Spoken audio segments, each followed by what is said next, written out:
कल्पद्रुमदलशेखरहारम्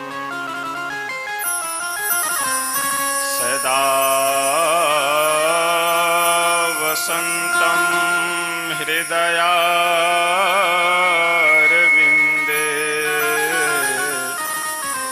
भवं भवानी सहितं नमामि।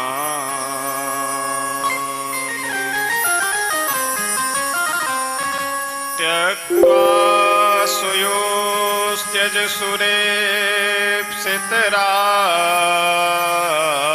सुयोस्त्यजसुरेप्सितराजलक्ष्मी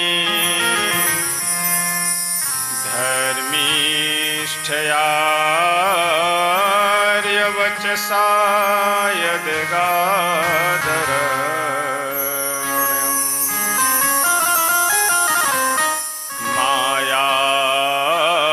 मायामृगं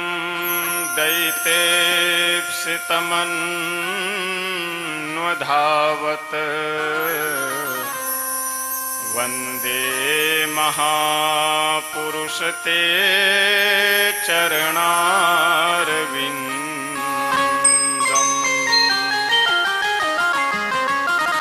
वंशी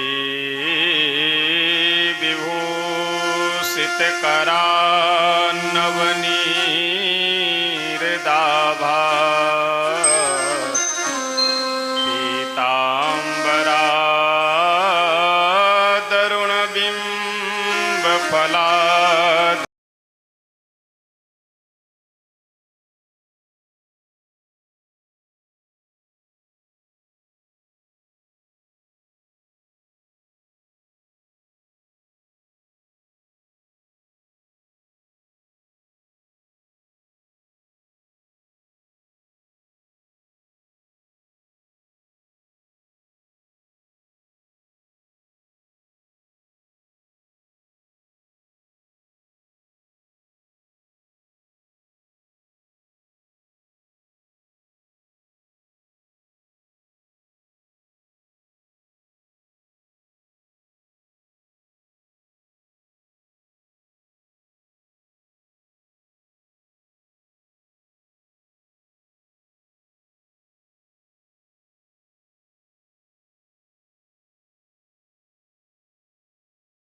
जवं मारुततुल्यशरणं प्रपद्ये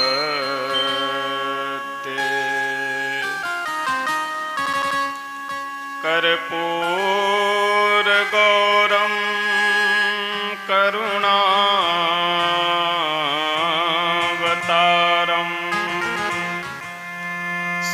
संसार सारं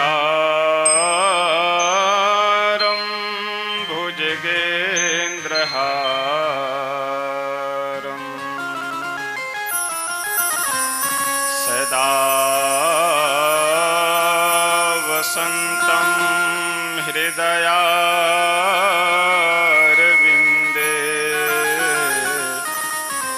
भवं भवानी सहितं नमामि।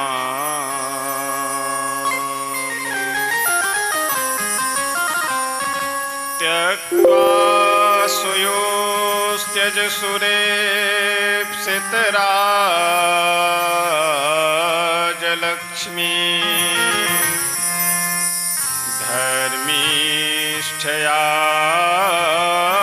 धर्मीष्ठयार्यवचसा यद्गादरण्यम्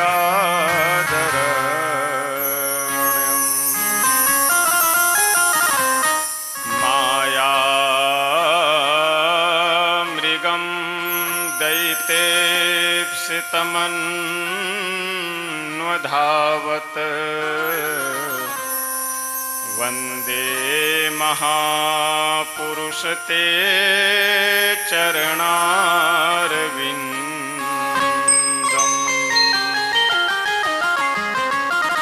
वंशी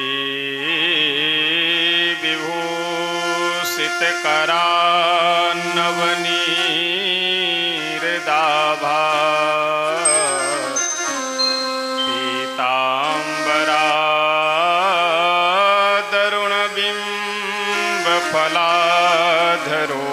फलाधरोष्ठा पूर्णेन्दुसुन्दरमुखादरविन्दनेत्रा कृष्णात् परं किमपि तत्त्वमहं न जाने।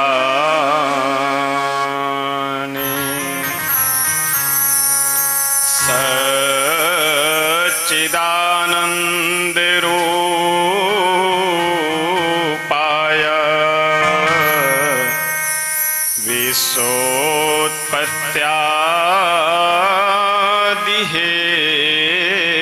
विश्वोत्पत्त्यादिहेतवे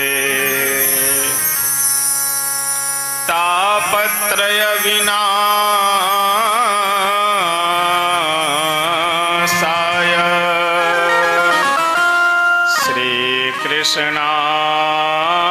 श्रीकृष्णाय वयं नुमः।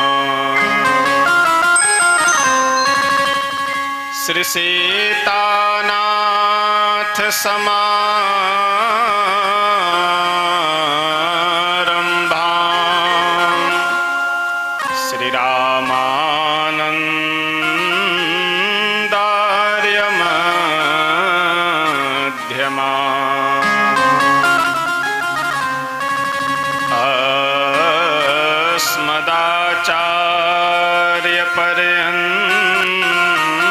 अस्मदाचार्यपर्यन्तां वन्दे श्रीगुरुपरम्परा। रामं रामानुजं सीतां भरतं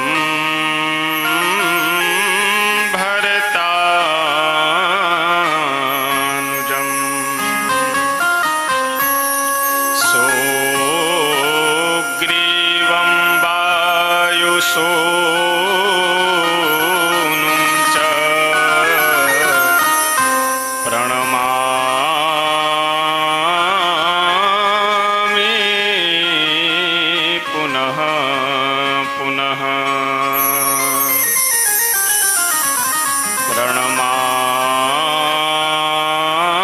प्रणमामि पुनः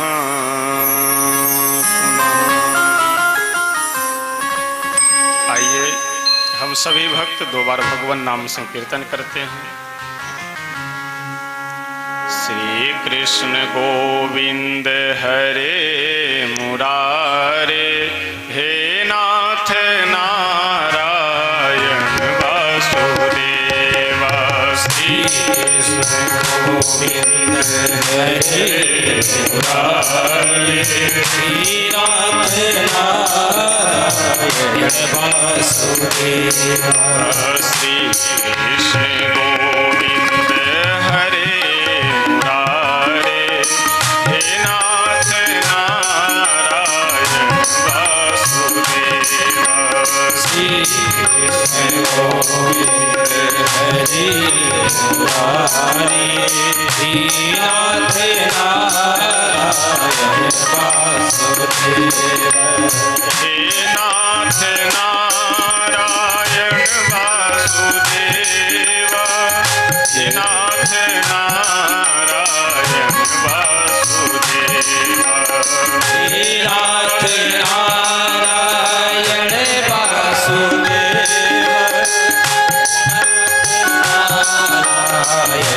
वासुदेव, हे नाथ नारायण वासुदेव, हे नाथ नारायण वासुदेव।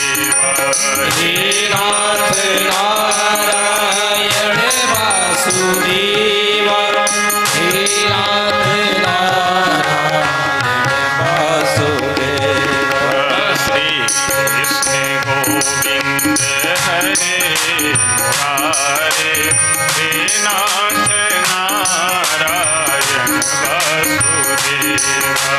श्री कृष्ण गोविंद हरे मुरारे, हे नाथ नारायण वासुदेव। श्री कृष्ण गोविंद हरे मुरारे, हे नाथ नारायण वासुदेव।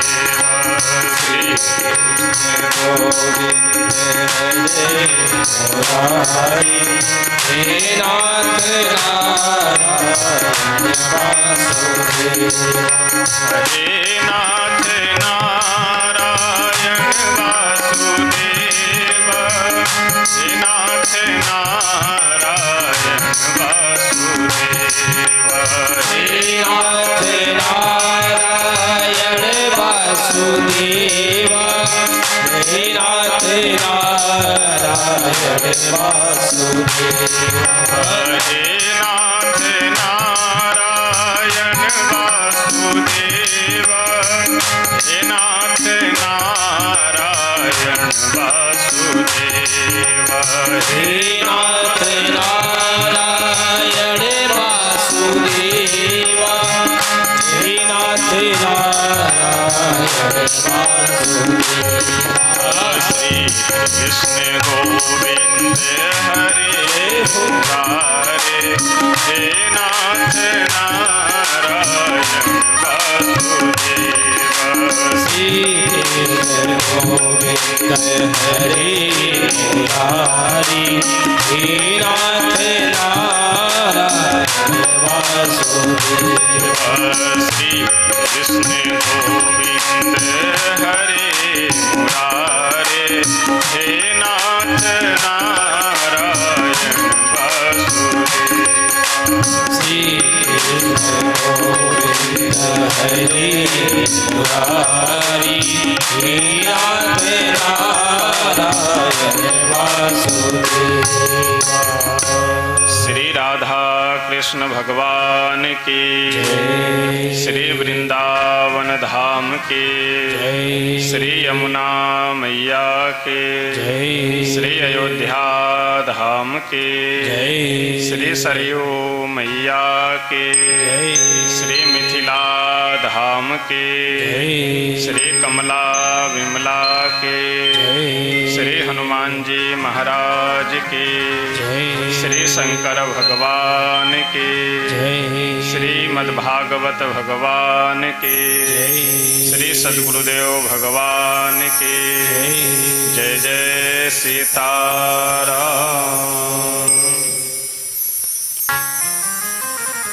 अखिल ब्रह्मांड नायक अकारण करुणा वरुणालय भक्त वांछा कल्पतरु श्री राधा कृष्ण भगवान, भगवत कथा रस रसिक श्री हनुमत लाल जी महाराज, परम पूज्य श्री सद्गुरुदेव भगवान जी, समुपस्थित आप सभी सुधी श्रोतागण, भाई बंधुओं, माताएं बहनें, इस श्रीमद् भागवत कथा सप्ताह ज्ञान यज्ञ के मुख्य व्यवस्थापक, मुख्य यजमान स्वरूप हमारे श्री राजदेव मिश्र जी एवं इनके समस्त परिवार के सदस्यगण, परम पावनी भूमि श्री मिथिला धाम में हम सब बैठ करके आज से 7 दिनों तक श्री राधा कृष्ण भगवान की परम पावनी कथा श्रवण करेंगे।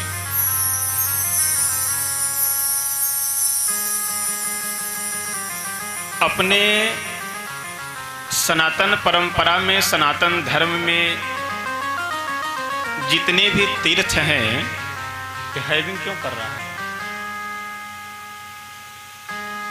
जितने भी तीर्थ हैं उन सभी तीर्थों में 7 तीर्थों को पुरी की संज्ञा दी गई। अयोध्या, मथुरा, माया, काशी, कांची, अवंतिका, पुरी, द्वारावती चैव सप्तैते मोक्षदायिका। यानी उन सभी पुरियों से तीर्थों में ये 7 तीर्थ क्या है, ये पुरी है, यानी इनकी महिमा विशेष है। इन 7 पुरियों में सबसे श्रेष्ठ यानी शिरोमणि कोई पुरी है तो वह श्री अवध धाम, अयोध्या जी है। लेकिन अपने वैष्णव परंपरा में एक बात बहुत प्रसिद्ध है। वैसे तो शास्त्रों में, पुराणों में यहाँ तक लिखा गया है कि जिस मस्तक पे तिलक न लगा हुआ हो उस मस्तक का दर्शन करने से अपराध लगता है। तो मस्तक की शोभा तिलक से ही है, चंदन से ही है। तो प्रश्न यहाँ ये उठता है कि यदि अयोध्या जी मस्तक है सभी तीर्थों में, तो मिथिला क्या है, मिथिला धाम क्या है? तो संतों का, गुरुजनों का ऐसा भाव है, गुरुजनों से हमने सुना है ऐसा कि अयोध्या धाम यदि सभी तीर्थों में मस्तक है, सभी तीर्थों का मुख है, तो मिथिला धाम उस अवध रूपी मुख पे लगा हुआ तिलक है, चंदन है। तो जैसे तिलक के बिना मुख की शोभा नहीं होती है, उसी तरह से मिथिला के बिना अवध की भी कोई शोभा नहीं। आप सब परम सौभाग्यशाली हैं जिनका इस मिथिला धाम में जन्म हुआ है, और हमारे लिए तो डबल सौभाग्य की बात है, जन्म मिथिला में और कर्म भूमि अयोध्या धाम में। तो मिथिला से भी और अयोध्या दोनों से जुड़ने का सौभाग्य प्राप्त हुआ। वास्तव में जिस भूमि पे हम सब बैठे हुए हैं यह कोई साधारण भूमि नहीं है। आज कुछ ऐसे नासमझ लोगों के कारण इस भूमि की महिमा भले कुछ कम हो गई, भूमि की महिमा कम नहीं हुई है। जो समाज में एक ख्याति मिथिला धाम की होनी चाहिए वह ख्याति कम हो गई है। नहीं तो जिस भूमि पे हम सब बैठे हुए हैं यह भूमि कोई साधारण भूमि नहीं, अपितु विद्वत समाज में यह प्रसिद्धि रही है कि व्याकरण विषय 3 हिस्सा व्याकरण केवल मिथिला के विद्वानों के पास है और 1 हिस्सा व्याकरण ही पूरे भारत के विद्वानों के पास रहता है।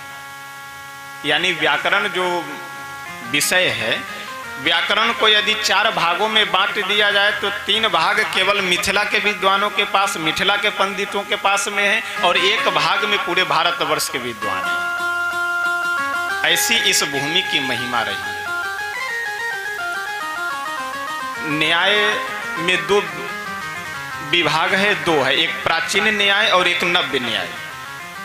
तो प्राचीन न्याय के प्रवर्तक आचार्य गौतम जी भी इसी भूमि से हैं, और नव्य न्याय के प्रवर्तक, नव्य न्याय के प्रणेता श्री गंगेश उपाध्याय जी, वो भी इसी भूमि के।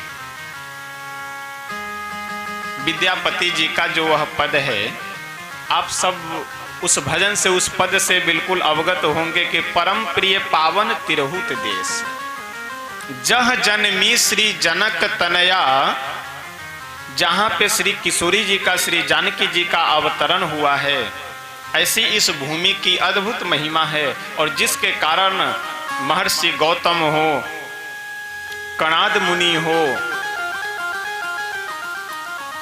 नव्य न्याय के प्रणेता आचार्य गंगेश उपाध्याय हो, विश्वामित्र जी हो, आदि आदि एक से एक, वाचस्पति मिश्र जी,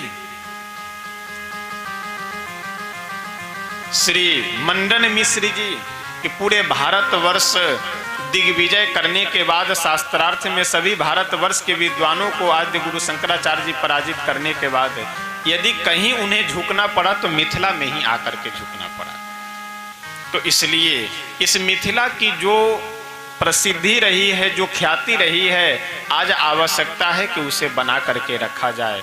और हम सब का परम सौभाग्य है कि ऐसे मिथिला धाम में जन्म लेने का सौभाग्य प्राप्त हुआ।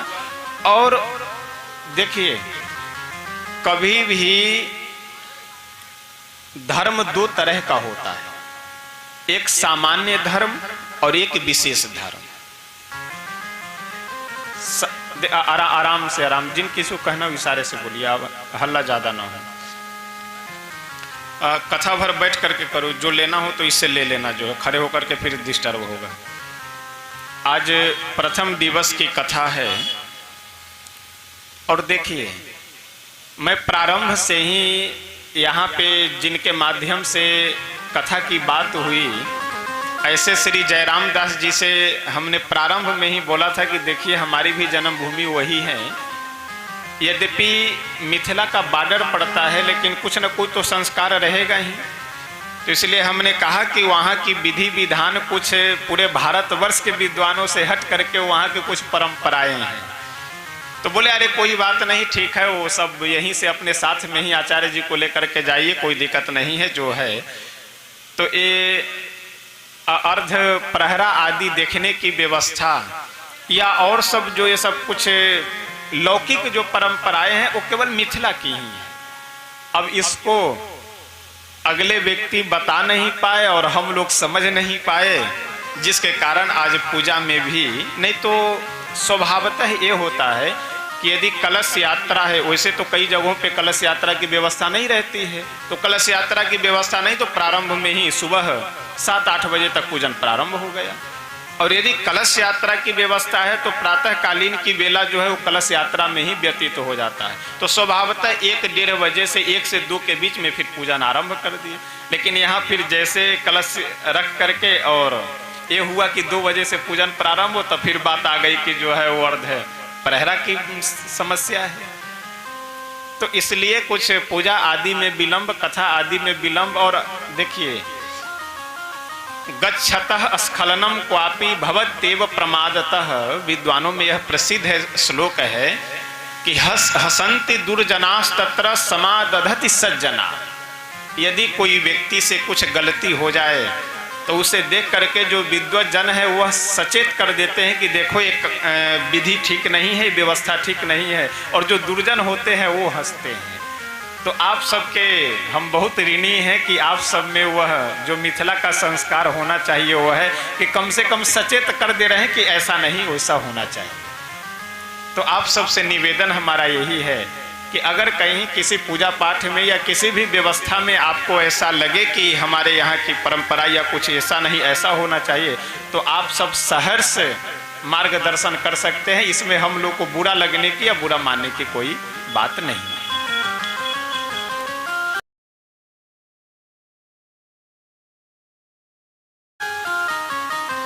प्रथम दिवस की कथा में चाहे वह यज्ञ हो या कोई भी आयोजन हो, स्वाभाविक कुछ विलंब हो जाता है। पता लगे कि सारी तैयारियां हुई है, केवल एक व्यक्ति के कारण थोड़ा विलंब हुआ, और जानते हैं कि जो ट्रेन लेट हुई फिर अंतिम स्टेशन तक उसी को लेट किया जाता है, और अन्य जितने भी ट्रेन हैं उन सबको जो है समय से निकाला जाता है। तो अगर प्रारंभ की ही व्यवस्था में अगर थोड़ी भी विलंब हुई तो ये समझ लीजिए कि फिर उसको विलंब ही होते जाना है। तो इसलिए कोई चिंता करने की बात नहीं है। और देखिए, एक बात मैं विनम्रता पूर्वक निवेदन करूं तो वास्तव में बात तो यह है कि व्याधस्याचरणम ध्रुवस्य चवयो विद्या गजेन्द्रस्य का कुब्जाया किम नाम रूप मधिकम किम तत्सुदामनो धनम का जाति विदुरस्य यादव पते रुग्रस्य किम पौरुषम भक्त्या तुष्यति केवलम न च गुणैः भक्ति प्रियो माधव। अगर वास्तविकता से विचार किया जाए, गंभीरता से विचार किया जाए, तो बात तो यह है कि हमारे भक्ति प्रियो माधव, हमारे ठाकुर जी, हमारे श्री सीताराम जी, हमारे श्री राधा कृष्ण भगवान वो भाव के भूखे हैं। तो पूजा में भले कुछ इधर उधर हो जाए, लेकिन भाव में इधर उधर नहीं होना चाहिए, भाव अच्छा रहे। लेकिन इसका मतलब ये नहीं है कि पूजा में हम इधर उधर विधि विधान में कुछ कमी करने लगे भावों को लेकर के, ऐसा नहीं है। लेकिन मुख्यतः यदि किसी की है, विशेषता यदि किसी की है, तो वह भाव की है। आगे अभी जब प्रसंग आएगा, प्रसंग चलेगा, तो वहां मैं विशेष निवेदन करूंगा कि जिन जिन भक्तों पे भी प्रभु कृपा करते हैं, वे सभी भक्त कोई न विधि विधान से पूजा किए, ना ही तो अभी जो मैं अभी श्लोक बोला हूं, इस श्लोक का भी प्रसंग जब आगे आएगा वहां हम इसकी विशेष व्याख्या करेंगे कि भगवान यदि सबसे शीघ्र और अधिक कृपा किए हैं तो केवल भाव से ही कृपा किए हैं। तो हम लोगों को भी यह चाहिए कि प्रभु के सामने अगर हम जाएं, प्रभु को अगर पाना चाहें, तो अपने हृदय को निर्मल और पवित्र करने का प्रयास करना चाहिए। मिथिला की भूमि पे बैठ करके हम सब आज से 7 दिनों तक श्रीमद् भागवत महापुराण की कथा श्रवण करेंगे। हम लोगों का कहीं न कहीं किसी पूर्व जन्म का पुण्य भी है, और श्री राधा कृष्ण भगवान के श्री जनक नंदिनी श्री जानकी जी की विशेष हम सबके ऊपर कृपा भी है। गोस्वामी तुलसी बाबा एक बहुत सुंदर चौपाई लिखते हुए कहते हैं कि एहि सर आवत अति कठिनाई, राम कृपा बिनु आई न जाई। चाहे वो भगवान की कथा हो अथवा तीर्थों में निवास हो या भगवान के नाम संकीर्तन करने का सुअवसर प्राप्त हो, ये सब जितने भी सत्कार्य हैं, सत्कर्म हैं, ये सारे सत्कर्म हम लोगों के बिना पूर्व जन्म के पुण्य उदित हुए, ये सब हम लोगों को प्राप्त नहीं हो सकते। तो जब हमारे पूर्व के पुण्य वश ही ये सारे सत्कर्म हम लोगों को मिल सकते हैं, तो फिर भगवान की कृपा की आवश्यकता क्या है? ये विचारणीय विषय है कि अगर हमारे पूर्व जन्म के पुण्य के कारण ही कथा मिल सकती है, भगवान का नाम संकीर्तन करने का सुअवसर मिल सकता है, तीर्थों में निवास करने का सुअवसर, तो फिर भगवान की कृपा का क्या मतलब है? तो देखिए, वस्तु की प्राप्ति ये अलग का विषय है और उसका हम सदुपयोग कर सके ये अलग का विषय है। जैसे मैं एक उदाहरण बताऊं आप लोगों को, आप अपने पैसे से बढ़िया मिठाइयाँ खरीद करके ले आइए। ये कौन सा बाजार है?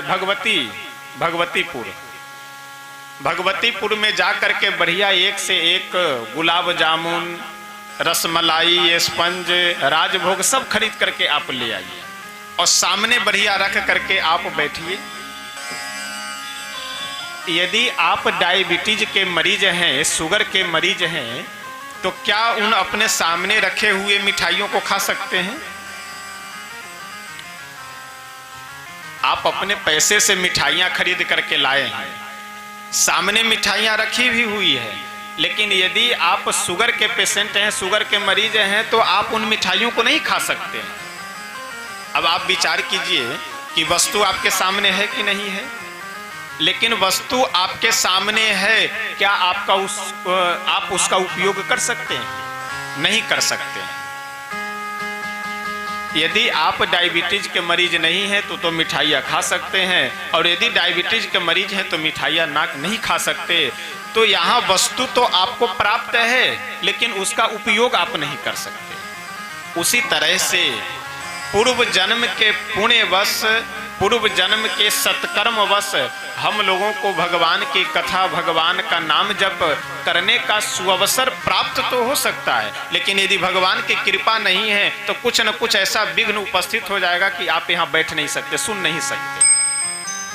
अब कई लोग बाद में आपको मिलेंगे, अरे भाई क्या बतावे, हम तो बहुत चाह रहे थे कि कथा में आवे एक दिन, लेकिन अब समय ही नहीं मिल पाया। तो समय नहीं मिल पाया, समय था आपके पास, लेकिन भगवान की कृपा नहीं थी। तो इसलिए हम लोगों का किसी न किसी जन्म का पुण्य भी है और भगवान की कृपा भी है, इसीलिए हम लोग यहाँ बैठ करके लाभ भी ले रहे हैं। नहीं तो सबके अपने अपने काम है, किन्हीं को कहीं जाना है, किन्हीं को, सब अपने अपने कार्यों को छोड़ करके यहाँ किस लिए बैठे हैं। पुण्य भी है और भगवान की कृपा भी है। श्री मद्भागवत महापुराण की कथा हो अथवा श्री रामचरितमानस की कथा हो, श्रीमद् वाल्मीकि रामायण की कथा हो, यानी श्री राधा कृष्ण भगवान की कथा हो अथवा श्री सीताराम जी की कथा हो, ये दोनों कथाएं हम लोगों को दोनों तरह का मार्ग प्रशस्त करता है। यानी आध्यात्मिक ज्ञान भी हम लोगों को प्राप्त होता है और व्यवहारिक ज्ञान भी हम लोगों को कथा से सीखनी चाहिए। अब यहाँ ध्यान दीजिएगा, वैसे आज प्रथम दिवस की कथा है तो आप लोग चिंता नहीं करेंगे कि महाराज जी श्रीमद् भागवत जी में प्रवेश नहीं करें। आज कुछ भूमिका बनानी पड़ेगी, क्योंकि आज से 7 दिनों तक जो हम लोग सुनने जा रहे हैं, इसका महत्व क्या है, इसकी आवश्यकता क्या है। आज केवल देखिए, यदि किसी आज के युवा पीढ़ी को यह कह दिया जाए जो शिक्षित है कि तुम सूर्य भगवान को जल दो, वह जल नहीं देगा। वह यह अपने तर्क की कसौटी पे कसना चाहता है आज की युवा पीढ़ी, आज का अधिकतर समाज की भगवान सूर्य को जल देने से हमें लाभ क्या है, इसका मतलब क्या है। पीपल में जल दिया जाए तो पीपल में जल देने से हमें लाभ क्या है, इससे हमारे जीवन में परिवर्तन क्या हो सकता है, विचार में क्या परिवर्तन हो सकता है। तो आज आवश्यकता यह है कि अपनी परंपराओं को वैज्ञानिकता पूर्ण रूप से भी समाज में प्रस्तुत किया जाए। यानी भगवान की कथा केवल पुण्य प्राप्ति के उद्देश्य से, केवल अपने आप को कल्याण करने के उद्देश्य से ही नहीं, अपितु भगवान की कथा आध्यात्मिक और व्यवहारिक दोनों पक्षों में उपयोगी है, ये हम लोगों को समझना चाहिए। आज सबसे बड़ी जो समस्या है समाज के लिए, वो समस्या यह है कि लोगों का संबंध समाप्त होता जा रहा है। पिता पुत्र के बीच में कैसा संबंध होना चाहिए, भाई भाई के बीच में किस तरह का व्यवहार होना चाहिए, पति पत्नी के बीच किस तरह का प्रेम होना चाहिए, यह ज्ञान ही नहीं रह गया है। तो भगवान की कथा केवल पुण्य प्राप्ति अथवा मोक्ष प्राप्ति नहीं, अपितु व्यवहार में भी परिवर्तन करने के लिए भगवान की कथा आवश्यक है। और देखिए, एक गप मैं अपने मन से नहीं लगा रहा हूं, ये वेदव्यास भगवान स्वयं कह रहे हैं कि मर्त्यावतारस्त्वेव मर्त्य शिक्षण। प्रभु इस धराधाम पे राक्षसों को मारने के लिए नहीं है, कंस रावण आदि को मारने के लिए नहीं, अपितु 2 कारणों से अवतार लेते हैं। एक तो अपने भक्तों को आनंद देने के लिए, और दूसरे इस संसार के जीवों को मार्गदर्शन देने के लिए। और भी विशेष यदि आप समझना चाहें तो श्रीमद् भगवत गीता जी का प्रमाण आप लोग सुन लीजिए। भगवान श्री कृष्ण अर्जुन से कहते हैं कि देखो अर्जुन, यदि इस संसार में हम जन्म न ले, अवतार न ले, तो मेरे ऊपर कोई कर्म का बंधन नहीं है कि हमें जन्म लेना ही है। यदि हम न वर्तेयम जातु कर्मण्य तंद्रिता। हे अर्जुन, यदि इस संसार में हम जन्म न ले तो कोई मेरे ऊपर बंधन नहीं है कि हम जन्म ले ही, लेकिन फिर भी मैं जन्म क्यों लेता हूँ, अवतार क्यों लेता हूँ कि मम वर्तमान वर्तन्ते मनुष्याः पार्थ सर्वस्य। इस संसार के जितने भी साधारण मनुष्य हैं वे सभी मनुष्य हमारे किए हुए चरित्र का अनुसरण करके अपने जीवन को आदर्श बनावे, जीवन को मानवतापूर्ण मनुष्य बन करके जिए। इसलिए भी मैं इस धराधाम पे आकर के अवतार ग्रहण करता हूं। आज अधिकतर मैं देखता हूं कि बस केवल कथा कथा सुनते चले गए। उस कथा की आवश्यकता क्या है, कथा से हमारे जीवन में परिवर्तन क्या हुआ, इन बातों से मतलब नहीं रह जाता है लोगों को। और यदि हम सुन करके उसे जीवन में धारण करने का अगर प्रयास नहीं कर रहे हैं, सुन करके यदि हम अपने जीवन में परिवर्तन नहीं कर रहे हैं, तो फिर ये समझ लीजिए कि उसका कोई विशेष प्रभाव नहीं, विशेष लाभ नहीं है। क्योंकि एक हितोपदेश का श्लोक है, तानपुरा नहीं बनती, क्योंकि हितोपदेश का एक श्लोक है बहुत सुंदर। शास्त्राण्यधीत्यापि भवन्ति मूर्खा यस्तु क्रियावान पुरुषः स विद्वान् सुचिंतितं चौषध मातुराणाम ननाम मात्रेण करोत्य रोगम। शास्त्राण्यधीत्यापि भवन्ति मूर्खा, मूर्ख केवल वह नहीं है कि जो पढ़े लिखे नहीं है, शास्त्रों का अध्ययन करने के बाद भी मनुष्य मूर्ख रहता है। कौन सा मनुष्य? यस्तु क्रियावान पुरुषः स विद्वान्। जो व्यक्ति क्रियावान नहीं है, यानी जो सुनता है वह अपने जीवन में धारण नहीं करता है। हम सुन तो लिए कि भगवान का नाम जप करना चाहिए, लेकिन हम लोग करते हैं क्या? हम सुन तो लिए कि अपने पिता और माँ को गुरु के समान समझना चाहिए, भगवान के समान समझना चाहिए, लेकिन क्या हमारे व्यवहार में ये बात है? और यदि नहीं है तो जैसे गधे के ऊपर चंदन लदा हुआ हो, लेकिन उस चंदन से गधे को कोई लाभ नहीं है। जैसे कोई व्यक्ति बीमार बैठ करके यदि दवा का नाम ले तो दवा का नाम लेने से उसकी बीमारी दूर नहीं हो सकती है। उसी तरह से हम लोग चाहे जितना सुनते रहें, लेकिन यदि अपने जीवन में धारण नहीं करते हैं, परिवर्तन नहीं करते हैं, तो सुनने से देखिए लाभ तो है। भगवान की कथा है तो इसको ऐसा नहीं कहा जा सकता कि निष्फल है, लेकिन जो लाभ मिलना चाहिए वह लाभ आपको नहीं मिल सकता है।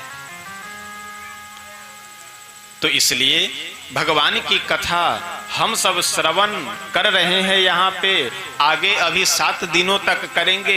इसके बाद भी जहाँ जहाँ हम लोगों को मौका मिलेगा कहने सुनने का, कहेंगे सुनेंगे। लेकिन जहाँ जहाँ भी मौका मिले कहने का अथवा सुनने का, वहाँ हम लोगों को अधिक से अधिक सुनना चाहिए और अपने जीवन में उसे धारण करने का प्रयास करना चाहिए। और देखिए, मैं चाहे जितना भी आपको सुना दूं, यदि उन बातों को अपने जीवन में मैं अनुकरण नहीं कर रहा हूं तो मैं केवल बकवास कर रहा हूं, उससे मुझे भी कुछ मिलना नहीं है। और आप चाहे जितना भी सुन रहे हैं, यदि उसे आप अपने जीवन में नहीं धारण कर रहे हैं तो आपको भी जो लाभ मिलना चाहिए वह लाभ नहीं मिल सकता है। विशेषता बस इतनी है, जितना पुण्य आप सबका सुनने में मिल रहा है उतना ही पुण्य मुझे कहने में मिल रहा है। जितना पुण्य आप सबका है उतना ही पुण्य मेरा भी है। कोई हमारी विशेषता नहीं है, बस अंतर यही है कि मैं सुना रहा हूँ और आप सब सुन रहे हैं। लेकिन हमें और चाहे आपको, सुनने या सुनाने वाले दोनों को लाभ तभी है कि जब हम अपने जीवन में इसे धारण करें।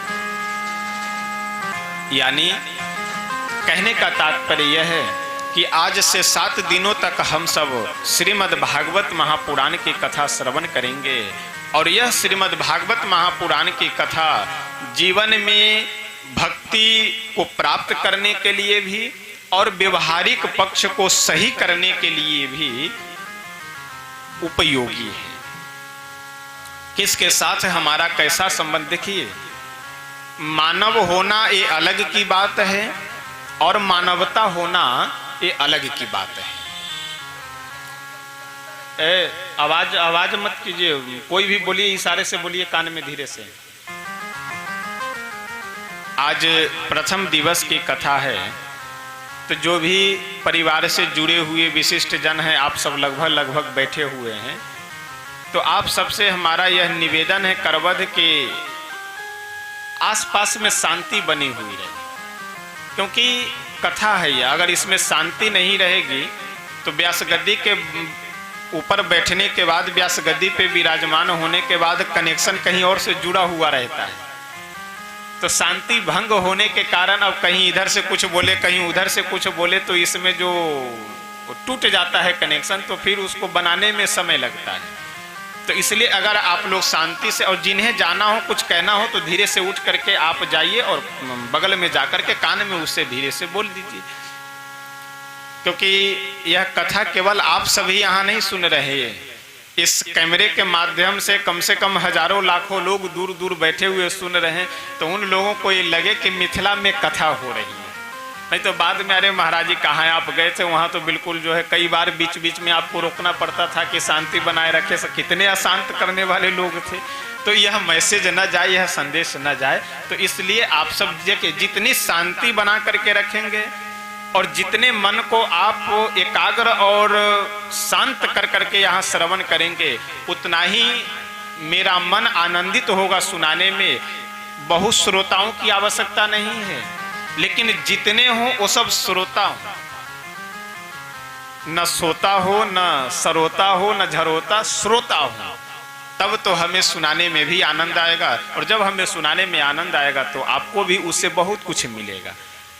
तो इसलिए यह सब आयोजन किया जा रहा है। आप सब अपने अपने कार्यों को छोड़कर यहाँ बैठे हैं, इतने सारे खर्च किए गए हैं, धन का खर्च हुआ है, तो इन सब का लाभ यही है कि अच्छे से भगवान की पूजा हो, अच्छे से कथा श्रवण की जाए, और भी जितने भी आयोजन, सेवा सत्कार, ये सब अच्छे से किया जाए, यही तो लाभ है। तो इसलिए अगर 3-4 घंटे कथा हो रही है, इसमें भी आप सब अशांत रहेंगे, तो फिर कथा का कोई मतलब नहीं रहेगा। इसीलिए अभी जब प्रसंग आएगा वहां पे मैं निवेदन करूंगा कि भागवतकार कहते हैं कि भूवि भावुका है। इस कथा सुनने के अधिकारी कौन है? जो भावुक हैं, जो भगवान के भक्त हैं, उन्हें ही कथा सुनाया जाए। और इसीलिए गोस्वामी तुलसी बाबा भी श्री रामचरितमानस के अंत में लिखते हैं कि यह न कहिय सठही हठ सीलही, जो मन लाई न सुन हरि लीलही।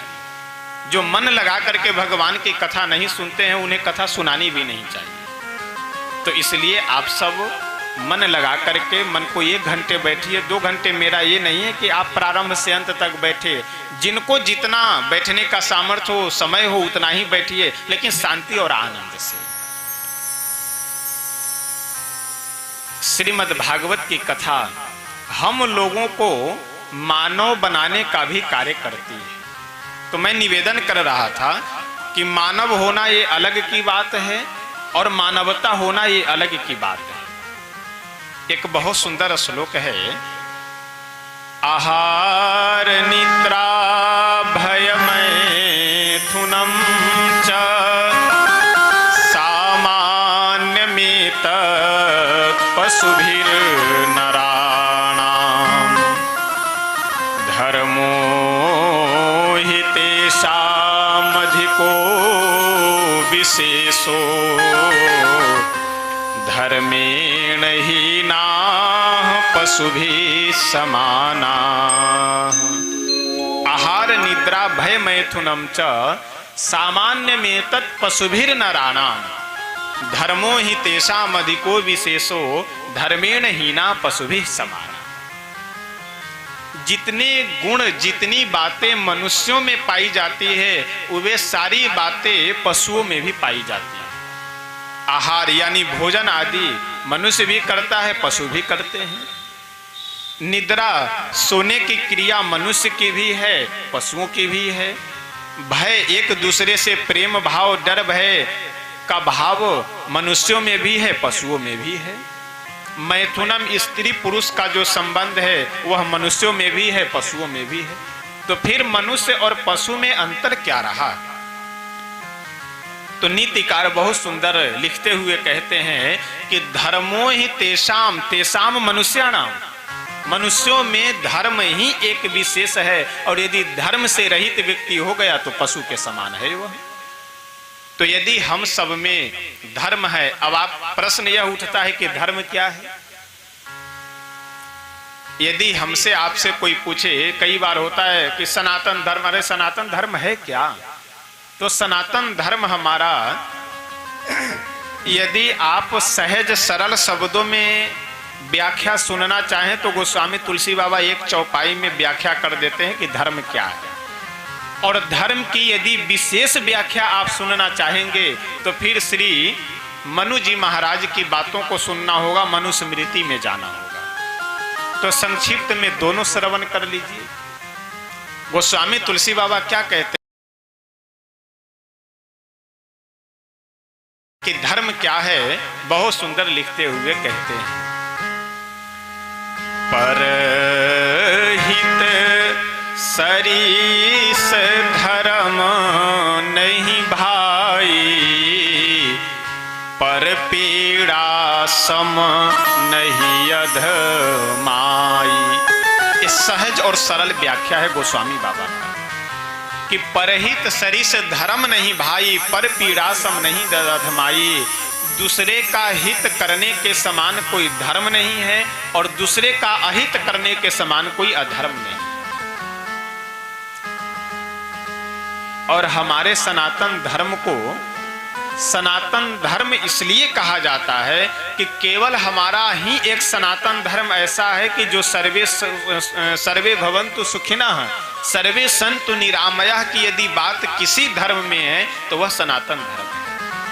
इसीलिए हमारे सनातन धर्म के अलावे जितने भी जिसे धर्म कहा जाता है वो धर्म नहीं, वो परंपरा है, वो मजहब है, वो एक पद्धति है जीने की। वास्तव में यदि सनातन धर्म कोई है तो हमारा सनातन धर्म ही।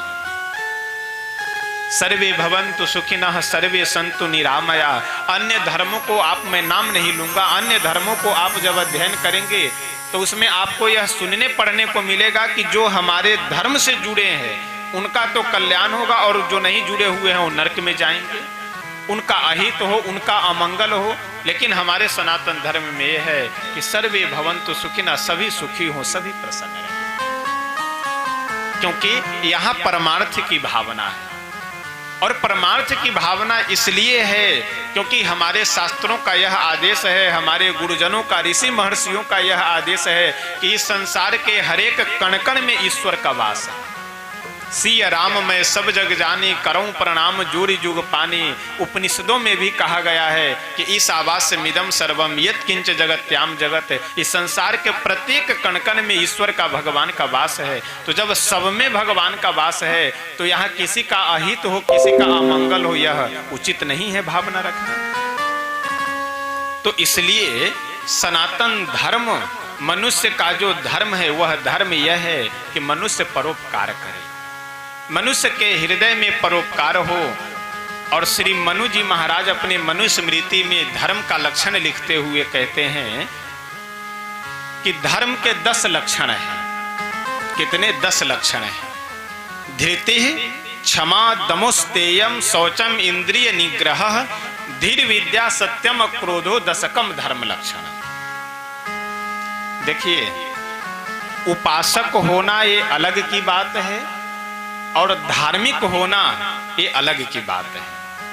उपासक यानी आप पूजा पाठ कर रहे हैं तो आप उपासक हैं, आप पुजारी हैं। भगवान का नाम संकीर्तन कर रहे हैं, भक्ति कर रहे हैं तो आप उपासक हैं। लेकिन धार्मिक ये अलग की बात है। जैसे यदि आप धैर्यवान हैं, धृति यानी धैर्यवान होना। अगर आप धैर्यवान हैं तो आप क्या है, भले ही आप पूजा पाठ करते हो या ना करते हो, नाम जप करते हो या ना करते हो, भगवान की भक्ति करते हो या ना, इससे कोई मतलब नहीं है। यदि आप धैर्यवान हैं तो आप धार्मिक हैं। और देखिए, धैर्यवान का मतलब यह है कि यदि हम लोग अपने जीवन में धैर्य धारण कर ले तो जीवन की आधी समस्या हमारी आपकी वैसे समाप्त हो जाएगी। अब हम लोगों की समस्या क्या है कि हम लोगों का जो रिमोट कंट्रोल है वो पड़ोसी के हाथ में रहता है, दूसरों के हाथ में रहता है। यानी हम लोगों को कोई थोड़ा सा यदि सम्मान कर दे तो हम लोग प्रसन्न हो गए, सुखी हो गए, और थोड़ा सा यदि कोई अपमान कर दे तो मुंह लटका करके बिल्कुल एकदम आग बबूला हो जाते हैं कि बताओ उसने मेरा अपमान किया। यानी हमारे प्रसन्नता का और हमारे दुखी होने का भी कारण कोई दूसरा है। जैसे टीवी अगर हमारे आपके कमरे में लगा हुआ हो तो टीवी भले ही चित्रों को दिखला रहा हो, टीवी में सारे चैनल सारे चित्र विराजमान हैं, उपस्थित हैं, लेकिन फिर भी टीवी अपने मन से कुछ नहीं दिखला सकता है। उस टीवी का रिमोट कंट्रोल कहाँ पे है? हमारे हाथ में है। इच्छा हुई तो हम न्यूज चलाने लगे, इच्छा हुई तो हम आस्था संस्कार चलाने लगे, इच्छा हुई तो हम सिनेमा देखने लगे। यानी टीवी वही दिखाएगा जो हम देखना चाहेंगे। तो हम लोग दूसरों के सम्मान देने से खुशी हो जाते हैं, सुखी हो जाते हैं, दूसरों के कुछ अपमान करने से, गाली देने से हम दुखी हो जाते हैं। इसका मतलब हमारे सुखी दुखी होने का रिमोट कंट्रोल दूसरों के हाथ में है। तो इसलिए हम लोगों को चाहिए यह कि हम अपने सुख दुख का रिमोट कंट्रोल अपने हाथ में रखें। कोई अपमान कर दिया कोई बात नहीं, उसका कर्तव्य था, वो जाने, उसका काम जाने। कोई सम्मान कर दिया कोई बात नहीं, उसकी इच्छा थी, उसका मेरे प्रति ऐसा भाव था, सम्मान कर दिया, हो गया। लेकिन थोड़ा सा यदि कोई सम्मान कर दे तो हम लोगों की प्रसन्नता का ठिकाना नहीं रहता, और थोड़ा कोई अपमान कर दे तो जीवन भर के उसके किए हुए उपकार भूल करके और केवल उसी का अपमान हम लोगों को ध्यान रहता है। तो यदि हम धैर्यवान हैं तो आप यह समझ लीजिए कि आप बहुत सारे अवगुणों से, बहुत से गलत कार्यों से बच जाएंगे यदि आपके जीवन में धैर्य है। तो कोई व्यक्ति यदि कुछ आपका बिगाड़ दिया, अब आप तत्काल जाकर के उसका भी बिगाड़ कर दिए। यदि आपके मन में क्रोध आया और उस क्रोध में आप तत्काल निर्णय ले लेंगे तो वह आपके लिए नुकसानदायक होगा। देखिए, संतों का बहुत सुंदर भाव है, गुरुजनों से हमने सुना है कि कभी भी हम लोगों को क्रोध में कोई निर्णय नहीं लेना चाहिए और प्रेम में कभी भी किसी को वचन नहीं देना चाहिए। समझ गए दोनों बातों को? क्रोध में कभी भी निर्णय नहीं लेना चाहिए और प्रेम में कभी भी किसी को वचन नहीं देना चाहिए। प्रेम में अगर किसी को वचन देंगे तो आपकी स्थिति श्री दशरथ जी जैसी हो जाएगी, और क्रोध में अगर किसी को वचन देंगे तो फिर आपका जीवन बर्बाद होने से कोई रोक नहीं सकता है। तो इसलिए क्रोध में कोई निर्णय नहीं लेना चाहिए और प्रेम में कोई वचन किसी को नहीं देना चाहिए। अगर हमारे जीवन में धैर्य है तो इन सारे अवगुणों से हम बचे हुए रहेंगे। तो यदि आप धैर्यवान हैं तो आप धार्मिक हैं। धृति क्षमा, क्षमा यानी क्षमाशील व्यक्ति। और क्षमा किसे कहते हैं? सामर्थ्य होते हुए भी अगले व्यक्ति को दंड न देना, ये क्या है? ये क्षमा है। अब किसी से आप कमजोर हो और वह एक थप्पड़ आपको मार दे और आप कहिए कि अच्छा ठीक है, जाओ हम तुम्हें क्षमा करते हैं। अगर आप क्षमा न करेंगे तो उसका क्या बिगाड़ लेंगे? यदि आप उसे एक थप्पड़ मारिएगा तो फिर वह 2-4 थप्पड़ आपको दे, क्यों? आपसे बलवान है। तो क्षमा का मतलब यह है कि अगले व्यक्ति को यानी अपने अपराधी को दंड देने में सामर्थ्यवान होते हुए भी अपने अपराधी को दंड न देना, ये क्षमा है। तो यह यदि यह क्षमाशीलता आपके हृदय में है तो आप धार्मिक हैं। तो धृति क्षमा दमोस्तेयम शौचम इंद्रिय निग्रह धीर विद्या सत्यम क्रोधो दशकम धर्म लक्षणम। इस तरह से श्री मनु जी महाराज धर्म के 10 लक्षण बताते हैं। विशेष अब इसमें नहीं बचेंगे, नहीं तो फिर कथा में हम लोगों को प्रवेश करना है, वहाँ देरी हो जाएगी। जैसे जैसे बीच में प्रसंग आता जाएगा वहाँ मैं धर्म के लक्षणों की चर्चा करूँगा। तो यह है सनातन धर्म। अब धर्म का मतलब आप लोग समझ गए कि अगर आपके जीवन में परोपकार है, परमार्थ है, तो आप धार्मिक हैं। और यदि मानवता जिस मनुष्य के जीवन में नहीं है, मनुष्यता जिस मनुष्य के जीवन में नहीं है, तो वह मनुष्य होते हुए भी पशु के समान है। और मानवता क्या है, इसको और अच्छे से समझने के लिए एक मैं प्रसंग सुनाता हूँ।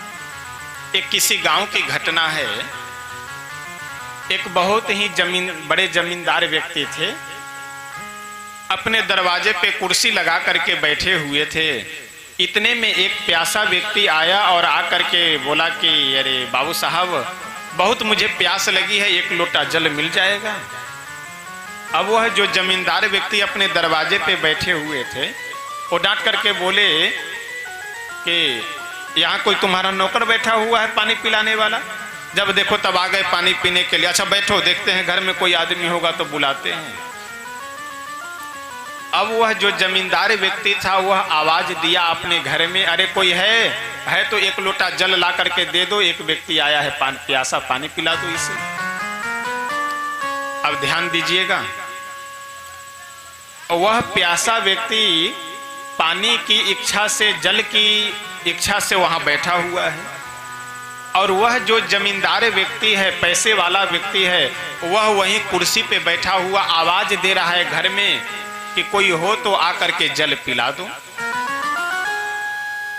संजोग की बात कि घर में कोई सदस्य उपस्थित नहीं थे, कोई जल लेकर के आया नहीं। जब कुछ समय व्यतीत हो गया, यानी 10-15 मिनट जब समय बीता, तो वह प्यासा व्यक्ति पुनः जल की याचना करता है कि बाबू साहब बहुत तेज प्यास लगी है, एक लोटा जल पिला देते। तो जब दोबारा उस प्यासे व्यक्ति ने जल की याचना की, तो वह जो जमींदार व्यक्ति था वह डांटते हुए बोला कि क्यों परेशान कर रहे हो? अरे शांति से बैठो, घर में देखते हैं कोई आदमी होगा तो बुलाते हैं, वह आकर के तुम्हें जल पिला देगा। अब ध्यान दीजिएगा, यहाँ वह प्यासा व्यक्ति खड़े हो करके हाथ जोड़ा और हाथ जोड़ करके बोला कि बाबू साहब, यदि आप बुरा न मानो तो एक बात कहूं। वह जमींदार व्यक्ति बोला, हाँ हाँ बोलो, क्या कहना चाहते हो? वह प्यासा व्यक्ति बोला कि जब से मैं आया हूं जल पीने के लिए आपके दरवाजे पर, तब से आप यही कह रहे हैं कि कोई आदमी होगा तो बुलाते हैं, कोई आदमी होगा तो बुलाते हैं। क्या आप आदमी नहीं हैं? वह प्यासा व्यक्ति बोला कि क्या आप आदमी नहीं हैं? कहने का तात्पर्य कि वह जो पैसे के अभिमान में, जमींदार होने के अभिमान में कुर्सी पे बैठा हुआ व्यक्ति आदमी तो है, लेकिन उसके अंदर आदमीयता नहीं। वह मानव तो है, लेकिन उसके अंदर मानवता नहीं। और यह मानवता मिलेगी कहाँ, यह आदमीयता आएगी कहाँ से? तो भगवान की कथा से ही आएगी। हमें क्या करना चाहिए, क्या नहीं करना चाहिए, हमारा किसके साथ कैसा व्यवहार होना चाहिए, यह कैसे संभव हो सकता है?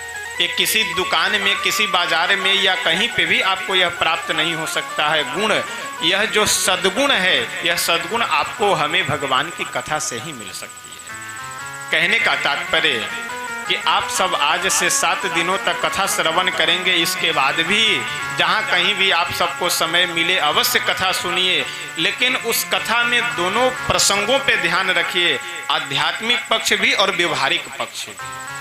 क्योंकि भगवान की कथा अपने व्यवहार को सही करने के लिए भी और अपने अध्यात्म पक्ष यानी भक्ति भाव को भी सही करने के लिए भगवान की कथा हम लोगों को श्रवण करनी चाहिए।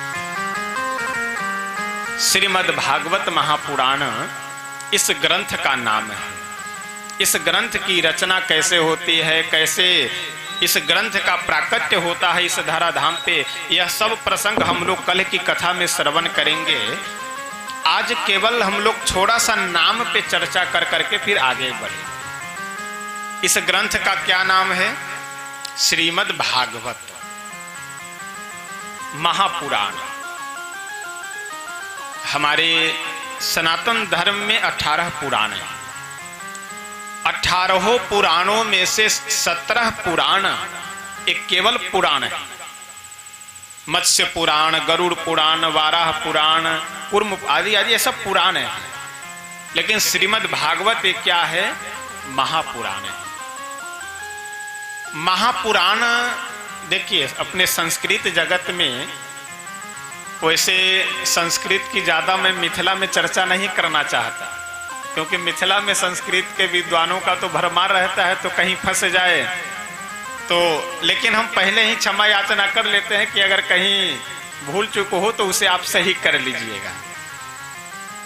तो महापुराण शब्द जो है, तो सब मैं निवेदन कर रहा था कि संस्कृत में दो तरह के शब्द होते हैं, एक स्वतंत्र शब्द और एक सामासिक शब्द। स्वतंत्र का मतलब प्रकृति प्रत्यय के द्वारा जिन शब्दों को निर्माण किया गया है, जिन शब्दों की उत्पत्ति हुई है, वह स्वतंत्र शब्द है। प्रकृति प्रत्यय यानी धातु प्रत्यय के द्वारा जिन शब्दों की रचना, वो स्वतंत्र शब्द है। और शब्द, कई शब्दों को मिला करके एक शब्द जहां बनाया जाता है उसे सामासिक शब्द कहते हैं। जैसे अभी जब श्लोक आएगा तो वहां मैं निवेदन करूंगा कि सच्चिदानंद शब्द ये क्या है, सामासिक शब्द है। इसमें द्वंद्व, सत्य अलग है, चित्त अलग है और आनंद अलग अलग है। ये स्वतंत्र शब्द है तीनों, लेकिन तीनों को मिलाकर के सच्च चिच्च ज्ञानश्च सच्चिदानंद, ये द्वंद्व समास कर करके इस शब्द का निर्माण करते हैं। तो ये जो महापुराण है, ये महापुराण में भी, ये महापुराण शब्द भी सामासिक शब्द है। महान चासौ पुराणश्च महापुराण, 17 पुराण क्या है, वो केवल पुराण है। और श्रीमद् भागवत जी क्या है, ये महापुराण है। महापुराण क्यों है? क्योंकि इस पुराण में भक्त की भी कथा है और भगवान की भी कथा है। अन्य पुराणों में बस थोड़ा बहुत कहीं भगवान की कथा हुई तो हुई, और नहीं तो लगभग तुरंत फिर आगे बढ़ जाते हैं। कहीं 2-3 अध्यायों में, कहीं 10 अध्यायों में, कहीं बहुत ज्यादा है तो 25-30 अध्यायों में भगवान का प्रसंग वर्णन किए, उसके बाद केवल इधर उधर की बातों का प्रसंग वर्णन है। लेकिन श्रीमद् भागवत महापुराण में भगवान के 24 अवतार के प्रसंग हैं। भगवान के जितने अनन्य भक्त हुए हैं, लगभग सभी भक्तों की कथाएं वर्णित है। और 1-2 अध्यायों में नहीं, भगवान श्री राधा कृष्ण की, भगवान श्री नंद नंदन यशोदानंद वर्धन श्री कृष्ण चंद्र की कथा तो लगभग 125 अध्याय से अधिक अध्यायों में वर्णन है श्रीमद् भागवत जी में। 90 अध्याय तो केवल दशम स्कंध में, और प्रथम अध्याय से लेकर के 90 अध्याय तक तो भगवान की चर्चा है ही। आगे 11 और 12 स्कंधों में भी कुछ अध्यायों को छोड़ करके बाकी लगभग अध्यायों में केवल भगवान की कथा है। तो इसलिए यह ग्रंथ क्या है, ये महापुराण है। अन्य जितने भी ग्रंथ हैं, वे अन्य ग्रंथ का मतलब जो 17 पुराण है वो केवल पुराण है। और ये क्या है, महांस चासौ पुराणश्च महापुराण है। यानी इस पुराण की विशेषता यह है, यह पुराण केवल पुराण नहीं, ये महापुराण है। और महापुराण इसलिए है कि इसमें भगवान की कथा और भगवान के भक्तों की कथा, भगवान के भक्ति की चर्चा और गुरु की चर्चा। और हमारे यहाँ प्रसिद्ध है कि भक्त भगवंत गुरु चतुर नाम वपुएक, इनके पद वंदन किए नासे विघ्न अनेक। तो इस ग्रंथ की विशेषता यह है कि भक्ति की चर्चा तो आज ही हम सब लोग महात्म्य में श्रवण करेंगे। भक्त, अरे भक्त का क्या कहना, प्रहलाद जी, श्री ध्रुव जी, भगवान के अनन्य सखा ग्वाल बाल, वृंदावन के ब्रज के निवासी गोप गोपियां, गाय बछड़े, पशु पक्षी, घास वृक्ष, लता पताएं, जितने, ये सब तो भगवान के भक्त ही है ना। भक्त भगवंत, और भगवंत तो साक्षात हमारे नंद नंदन है ही। और गुरु वैसे तो भगवान सबके गुरु हैं ही, लेकिन गुरु का इस जीवन में महत्व क्या है, गुरु की आवश्यकता क्या है और किन्हें गुरु बनाना चाहिए, यह प्रसंग यदि आपको सबसे अधिक किसी ग्रंथ में चर्चा मिलेगी तो श्रीमद् भागवत महापुराण में। अंतिम 3-4 अध्यायों में श्रीमद् भागवत जी में जब दत्तात्रेय जी का प्रसंग आता है तो दत्तात्रेय जी 24 गुरु बनाते हैं। 24 गुरु बनाने का मतलब किसी से दीक्षा लेने के लिए नहीं कहे, जहां से कुछ ज्ञान प्राप्त हुआ उसे गुरु स्वीकार कर करके वहां से आगे बढ़ जाते हैं। और शास्त्रों में तो कहा गया है कि एकाक्षर प्रदातारम यो गुरुम नहीं मन्यते, स्वान जन्म सतम लब्ध्वा नरकैव जन्मते पुनः। यदि एक अक्षर देने वाले व्यक्ति को भी अगर वो व्यक्ति कोई गुरु नहीं मान रहा हो तो उसे कुत्ते के जन्म में जाना पड़ता है। तो इसलिए गुरु दो तरह के होते हैं, एक आध्यात्मिक गुरु, एक लौकिक गुरु और एक अलौकिक गुरु। तो अलौकिक गुरु का मतलब यह है कि जिनसे हमें भगवत प्राप्ति का मार्गदर्शन मिल रहा हो, और लौकिक गुरु वह है कि जिनसे हमें जीवन जीने की शिक्षा मिल रही हो। ये दोनों गुरु होते हैं। गुरु किन्हें बनाना चाहिए, किन्हें बनाया जा सकता है, गुरु कैसे होने चाहिए, ये सारे प्रसंग जितने भागवत जी में आपको वर्णन मिलेंगे उतने कहीं मिलेंगे नहीं। तो इसलिए इस ग्रंथ को भागवतकार महापुराण के नाम से कहते हैं। श्री वेदव्यास जी महापुराण की संज्ञा देते हैं। और भागवत नाम भी बड़ा सुंदर है अपने आप में। भागवत शब्द जो है ये भगवत शब्द से निष्पन्न शब्द है। यानी भागवत शब्द की व्युत्पत्ति इस तरह से है कि भगवता प्रोक्तम भागवतम, पहला कि भगवान ही जिसे स्वयं अपने श्रीमुख से गाए हुए हूं वह है भागवत। अब अभी जब प्रथम स्कंध की कथा प्रारंभ होगी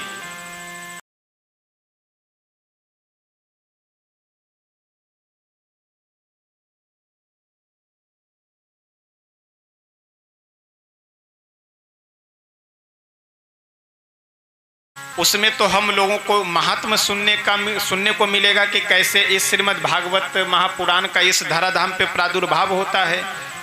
और जब द्वितीय स्कंध में हम लोग प्रवेश करेंगे तो द्वितीय स्कंध के लगभग 9वें अध्याय में यह प्रसंग आता है कि भगवान नारायण स्वयं चतुश्लोकी भागवत के माध्यम से ब्रह्मा जी को यह समझाते हैं, उपदेश देते हैं चतुश्लोकी भागवत का। और वह चतुश्लोकी भागवत ब्रह्मा जी नारद जी को बताए, नारद जी वेदव्यास जी को, और वेदव्यास जी उस चतुश्लोकी भागवत के ही प्रसाद स्वरूप 18,000 श्लोकों का इतना बृहद ग्रंथ निर्माण करते हैं। इसका मतलब यह है कि भगवता प्रोक्तम भागवतम, यानी यह श्रीमद् भागवत महापुराण भगवान के श्रीमुख से निकला हुआ पुराण है। भगवता प्रोक्तम भागवतम व्युत्पत्ति समझ गए आप लोग। अब दूसरी व्युत्पत्ति ये करते हैं कि भगवतः इदम भागवतम। भगवतः ये षष्ठी के एक वचन का रूप है कि भगवतः इदम, यानी भगवान का जो हो वह है भागवत। इसलिए हमारे यहाँ भगवान के जो अनन्य भक्त हुए हैं उन्हें क्या कहते हैं कि ये परम भागवत है। परम भागवत का मतलब भगवान के भक्त हैं। भगवतः इदम भागवतम, इससे जब हम इस भागवत शब्द को बनाएंगे तो व्याकरण का एक सूत्र है ना, तस्सेदम।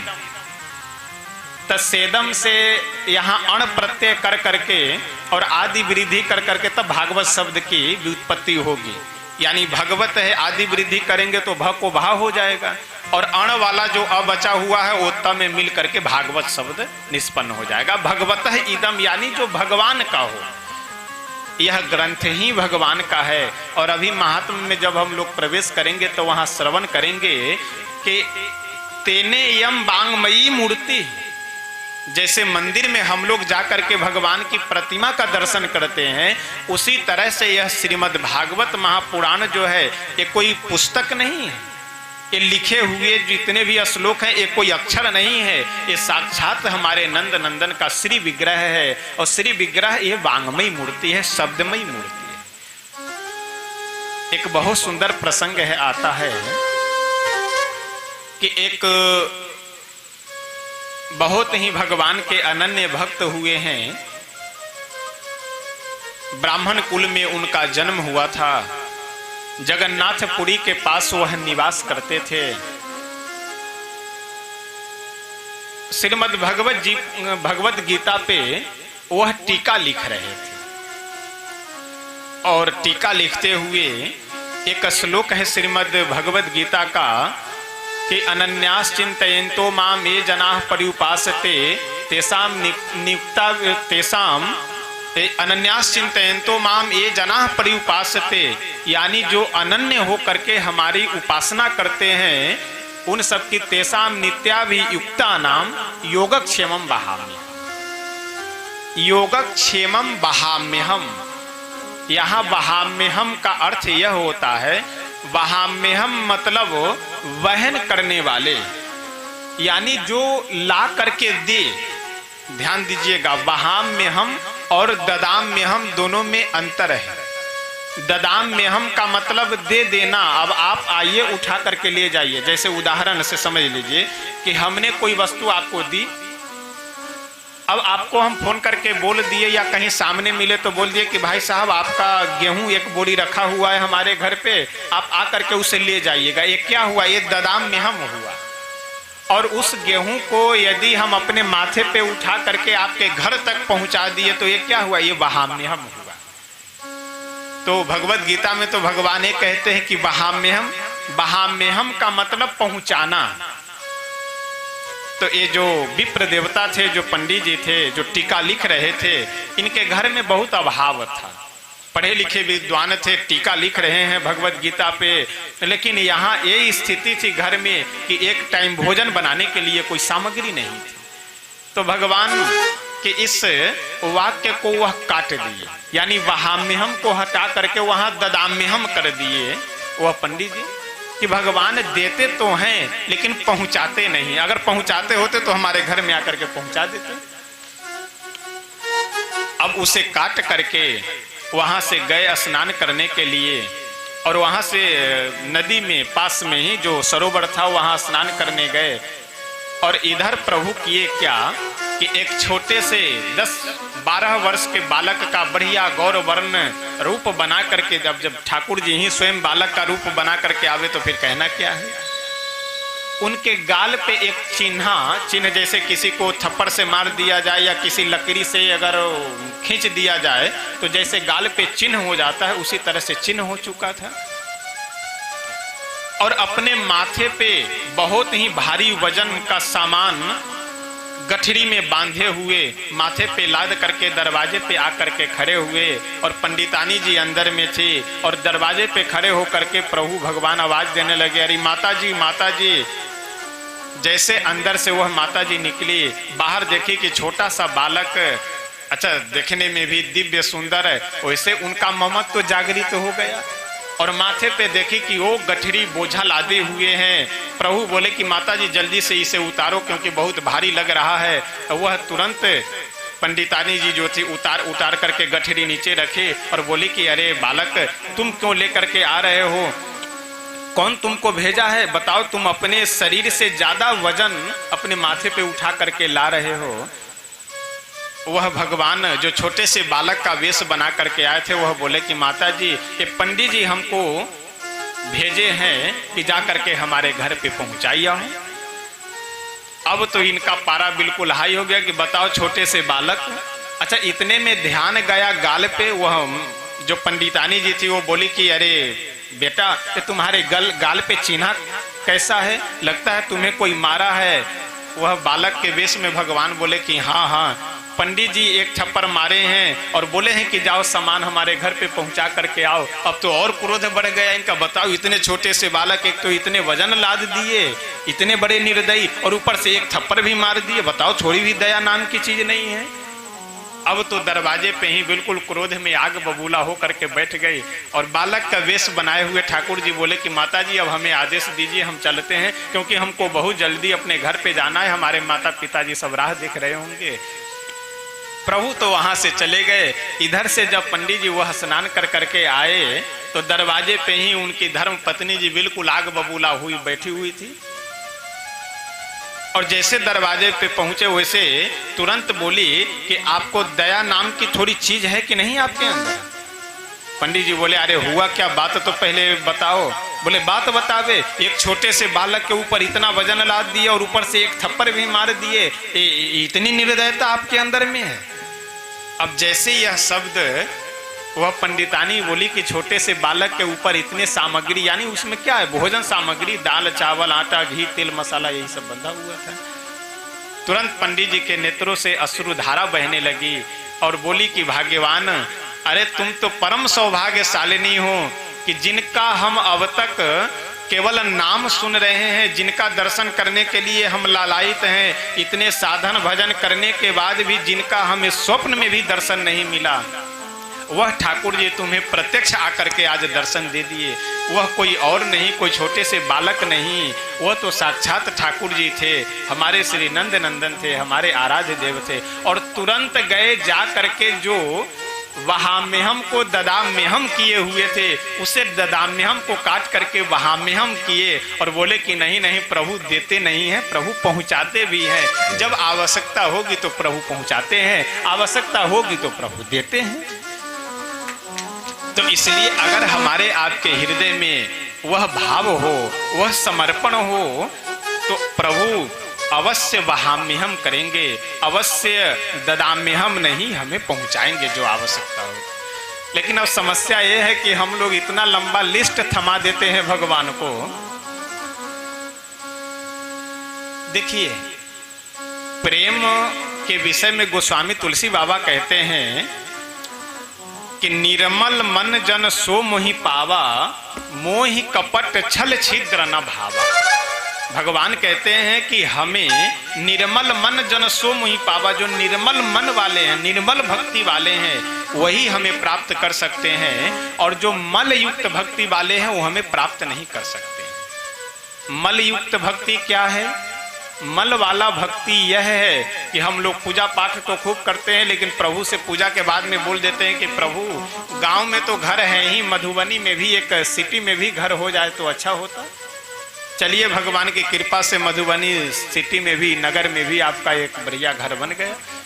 उसके बाद मन रुकता नहीं है, उसके बाद मन भागता है पटना, कि पटना में भी यदि एक अपना डेरा हो जाए, अपना घर हो जाए तो आनंद आ जाए। चलिए, भगवान की कृपा बस यदि पटना में घर हो गया तो क्या मन शांत होता है? मन शांत नहीं होता है। मन फिर भागता है दिल्ली, कि दिल्ली में भी एक घर होना चाहिए।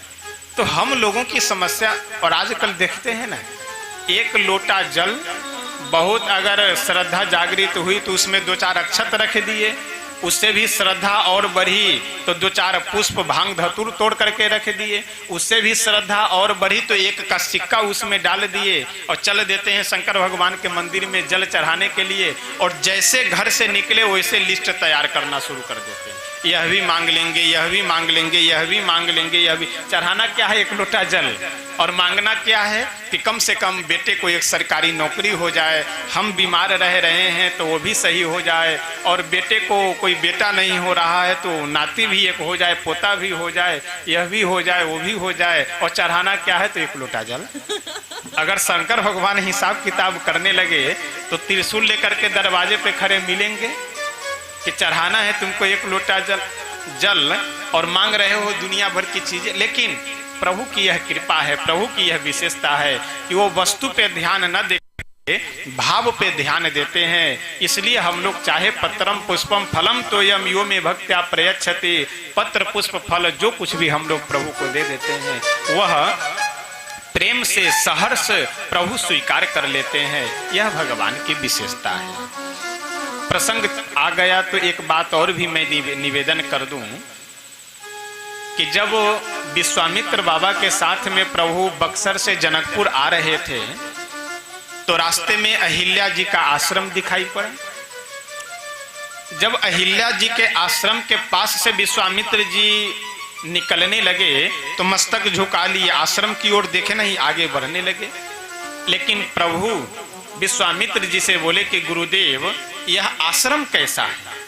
बिल्कुल वीरान पड़ा हुआ है, कोई पशु पक्षी नहीं, कोई एकदम बिल्कुल उजाड़ हुआ पड़ा है आश्रम। विश्वामित्र जी आश्रम की ओर न देख करके रघुनंदन की ओर देख करके बोले कि रघुनंदन राघव, एक बात यह बताओ कि इस आश्रम की ओर कोई नहीं देखता है तो फिर तुम क्यों देख रहे हो? भगवान बोले कि गुरुदेव, यही तो हमारी विशेषता है कि जिसको कोई नहीं देखता है उसे मैं देखता हूं, और जिसे सब लोग देखते हो उसे ही यदि मैं देखूंगा तो फिर मेरी विशेषता क्या रहेगी? मेरी विशेषता यही है कि मैं जिसे कोई नहीं देखता है उसे मैं देखता हूं, और जिसे एक बार देख दिया उसे जब तक कल्याण न कर दूं तब तक फिर छोड़ता भी नहीं। दोनों बातें हैं। तो इसलिए भगवान हमारे वस्तुओं पे नहीं ध्यान दे करके केवल भाव पे ध्यान देते हैं। इसीलिए हमारे प्रभु को यह कहा गया है कि हमारे प्रभु साधन साध्य नहीं है, प्रभु हमारे कृपा साध्य है। मतलब अगर हम साधना से भगवान को प्राप्त करना चाहें तो यह कभी संभव हो ही नहीं सकता है। प्रभु कृपा साध्य हैं, वह कैसे कृपा करेंगे, कब कृपा करेंगे, यह तो उन्हीं के ऊपर निर्भर है। श्री बिंदु जी महाराज का एक भजन है कि न जाने कौन से गुण पे दया निधि रीझ जाते हैं, यही सब वेद कहते हैं, यही सदग्रंथ गाते हैं, न जाने कौन से गुण पे दया निधि रीझ जाते हैं। श्रीमद् भागवत इस ग्रंथ का नाम है, यानी भगवतः इदम भागवतम, जो भगवान का हो वह साक्षात भागवत जी है, और जो साक्षात भगवान ही हो वह भागवत जी है। तो इसलिए इस ग्रंथ का नाम श्रीमद् भागवत महापुराण है। देखिए, संतों के अलग अलग भाव हैं, विद्वानों के अलग अलग भाव हैं। श्रीमद् भागवत जी में तो राधा शब्द कहीं पे नहीं है, वेदव्यास भगवान राधा शब्द का प्रयोग नहीं कहीं करते हैं, लेकिन व्याकरण की दृष्टि से व्याकरणी लोग अपने जगह जगह राधा शब्द को बना देते हैं, शब्दों को इधर उधर तोड़ मरोड़ कर करके, क्योंकि व्याकरण में सब रास्ते खुले हुए हैं। तो इसलिए राधा शब्द का प्रयोग नहीं करते हैं। इसके पीछे विद्वानों के अपने भाव हैं कि श्री वेदव्यास जी राधा जी को गुरु के स्वरूप मानते हैं, इसलिए राधा शब्द का नाम, गुरु का नाम लेना उचित नहीं है अपने से। देखिए, आत्म नाम गुरुर नामा नामानि कृपणस्य च, अपने माता पिता का, अपने गुरु का, अपने से श्रेष्ठ जनों का नाम नहीं लेना चाहिए। यह हमारे यहाँ की परंपरा है। इसलिए गुरु समझ करके वेदव्यास भगवान राधा जी का नाम नहीं लेते हैं। लेकिन विद्वान लोग, वैयाकरणी लोग व्याकरण के प्रभाव से, व्याकरण के कारण ये जगह जगह अपने नामों को बदल करके राधा शब्द को बताते भी हैं। और कुछ ऐसे विद्वानों का भाव है कि श्री शब्द जो है, यह श्री शब्द प्रारंभ में श्री राधा जी का ही वाचक शब्द है। श्रीमत यानी श्रीमत ये संस्कृत है, इसका हिंदी में होगा श्रीमान। श्री यानी राधा जी और मत मान यानी हमारे श्री नंद नंदन जी। भागवत यानी भगवान के भक्त, महापुराण यानी हमारे गुरु, यानी भक्ति भक्त भगवंत गुरु चतुर नाम वपु एक। श्रीमद् भागवत महापुराण इस शब्द में ही चारों को समाहित कर देते हैं। इसलिए अब बहुत इसमें हम लोग व्याख्या में न रख करके संक्षिप्त रूप में सुनकर आगे बढ़ेंगे। श्रीमद् भागवत महापुराण के सर्वप्रथम महात्म का वर्णन करते हुए भागवतकार पद्म पुराण के 6 अध्यायों में इस श्रीमद् भागवत महापुराण के महात्म का वर्णन करते हैं। महात्म के सर्वप्रथम अध्याय के प्रथम श्लोक में बहुत सुंदर वंदना करते हुए भागवतकार कहते हैं, सच्चिदानंद रूपाय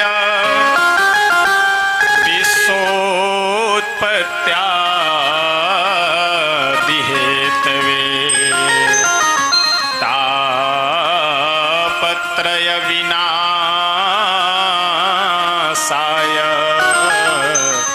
श्री कृष्णाय वयं नुमः। सच्चिदानंद रूपाय विश्वोत्पत्त्यादि हेतवे तापत्रय विनाशाय श्री कृष्णाय वयं नुमः। देखिए, ये श्लोक अपने आप में बहुत सरल भी है और अपने आप में बहुत कठिन भी है। अगर विद्वता पूर्ण दृष्टि से इस श्लोक में आप प्रवेश किए तो बहुत कठिन है, बहुत लंबी व्याख्या है। और भक्ति और सहज सरल भाव से यदि आप इस श्लोक में प्रवेश करेंगे तो बहुत सरल श्लोक भी है। मैं अभी निवेदन कर रहा था कि शब्द 2 तरह के होते हैं, एक स्वतंत्र और एक दूसरे सामासिक। तो ये सच्चिदानंद क्या है? ये सामासिक शब्द है। सच्चिदानंद में 3 है, सत है, चित है और आनंद है। सच्च चिच्च और आनंदश्च सच्चिदानंद। यानी हमारे भगवान श्री कृष्ण कैसे हैं? तो सच्चिदानंद है, सत्स्वरूप हैं। चित्त, चित्त कहते हैं ज्ञान को, ज्ञान स्वरूप हैं। और आनंद यानी आनंद स्वरूप है। और देखिए, यह संसार में हम लोगों के पास जितने भी आनंद है, जिसे हम लोग आनंद और सुख कहते हैं, यह सब केवल भगवान क्या है? आनंद के समुद्र हैं। और उस आनंद रूपी समुद्र के एक बूंद रूपी आनंद से ही हम लोग आनंदित हैं, पूरे संसार के लोग। यानी आप विचार कीजिए कि पूरे ब्रह्मांड में जितना आनंद है, ये सब आनंदों को मिला दीजिए तो भगवान जो आनंद रूपी समुद्र है, उस आनंद रूपी समुद्र के एक बूंद मात्र जल केवल है यह, जो पूरे ब्रह्मांड का आनंद है। और हम लोगों की विडंबना यह है कि जहां जो मिलता है वहां हम लोग न खोज करके, जहां जो नहीं मिलने वाला है वहां हम लोग खोजते हैं। यानी मिठाई की दुकान पे जा करके हम लोग पुस्तक मांगते हैं, और पुस्तक की दुकान पे जा करके हम लोग मिठाई मांगते हैं। मतलब यह है कि संसार में हम लोग सुख खोजते हैं, और भगवान में हम लोग दुख के समस्या का समाधान खोजते हैं। लगता है अभी नहीं समझे। यानी आनंद हम लोगों को भगवान के पास मिल सकता है, तो वहां हम लोग आनंद न खोज करके संसार में आनंद खोजते हैं।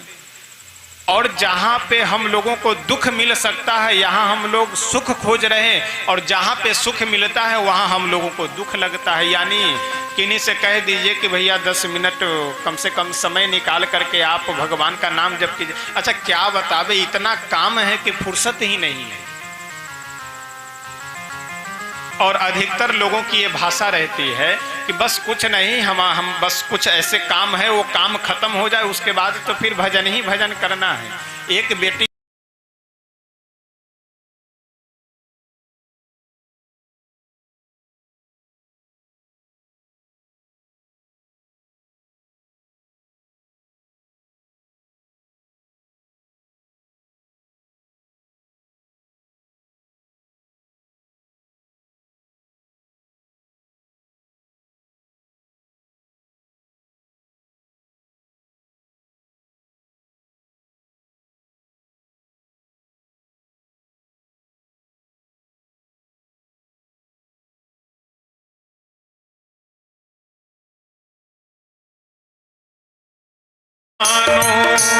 तत्व क्या है जगत की ये जानो, संत ऋषियों की वाणी को मानो।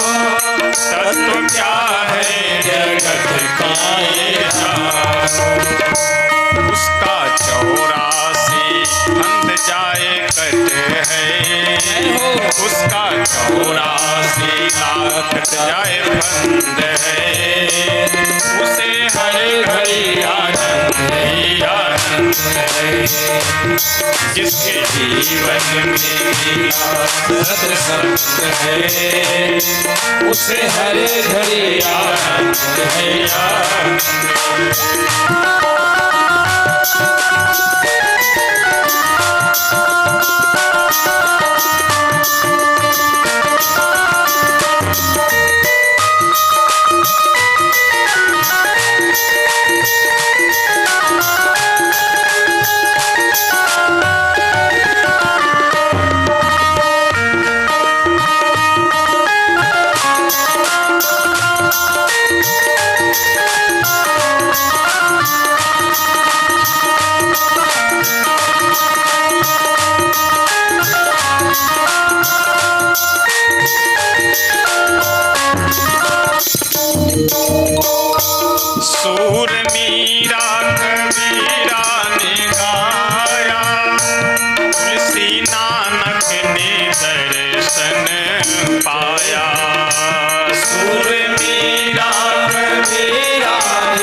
सूर मीरा कबीरा ने गाया, तुलसी नानक ने दर्शन पाया।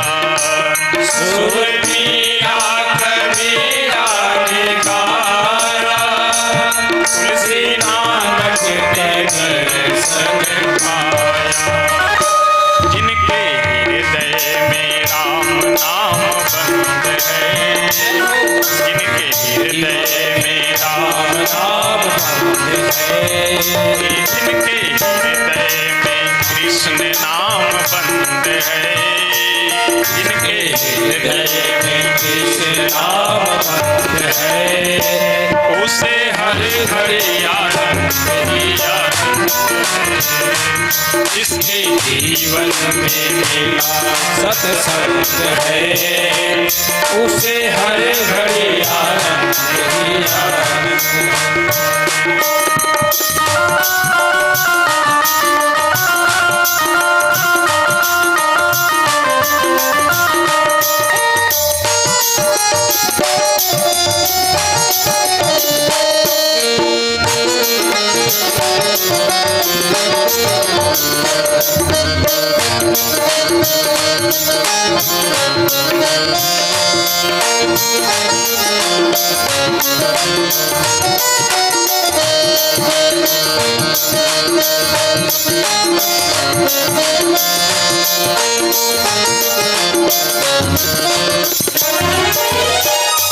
जिसका हरि से जुड़ा संबंध है, उसे हर घड़ी आनंद ही आनंद है। जिसका हरि से जुड़ा संबंध है, उसे हर घड़ी आनंद ही आनंद है। जिसके जीवन में मिला सत्संग है, उसे हर घड़ी आनंद ही आनंद है। जिसके जीवन में मिला सत्संग है, उसे हर घड़ी आनंद ही आनंद है। जिसके जीवन में मिला सत्संग है, उसे हर घड़ी आनंद ही आनंद है। जीवन में मिला सत्संग है, उसे हर घड़ी आनंद ही आनंद है। श्री राधा कृष्ण भगवान की जय। यदि हम में योग्यता है, यदि हम में पात्रता है, तो हमें भगवान का दर्शन अवश्य प्राप्त हो सकता है। लेकिन आज समस्या यह है कि व्यक्ति अपने आप को पात्र नहीं बनाना चाहता है, केवल वस्तु को प्राप्त करना चाहता है। वो चाहे किसी पद की बात हो, किसी प्रतिष्ठा की बात हो, अथवा भगवान को देखने की, दर्शन करने की बात हो, अथवा उन्हें पाने की बात हो, व्यक्ति बिना पात्र बने ये सब पाना चाहता है। पात्र बनने का मतलब यह है, और देखिए, जिसे हम नहीं जानते हैं इसका मतलब यह नहीं कि वह व्यक्ति गलत हो। अब आपसे हमारा परिचय नहीं है, आपको हम नहीं जानते हैं, तो इसका मतलब क्या है कि हम आपको गलत कहें?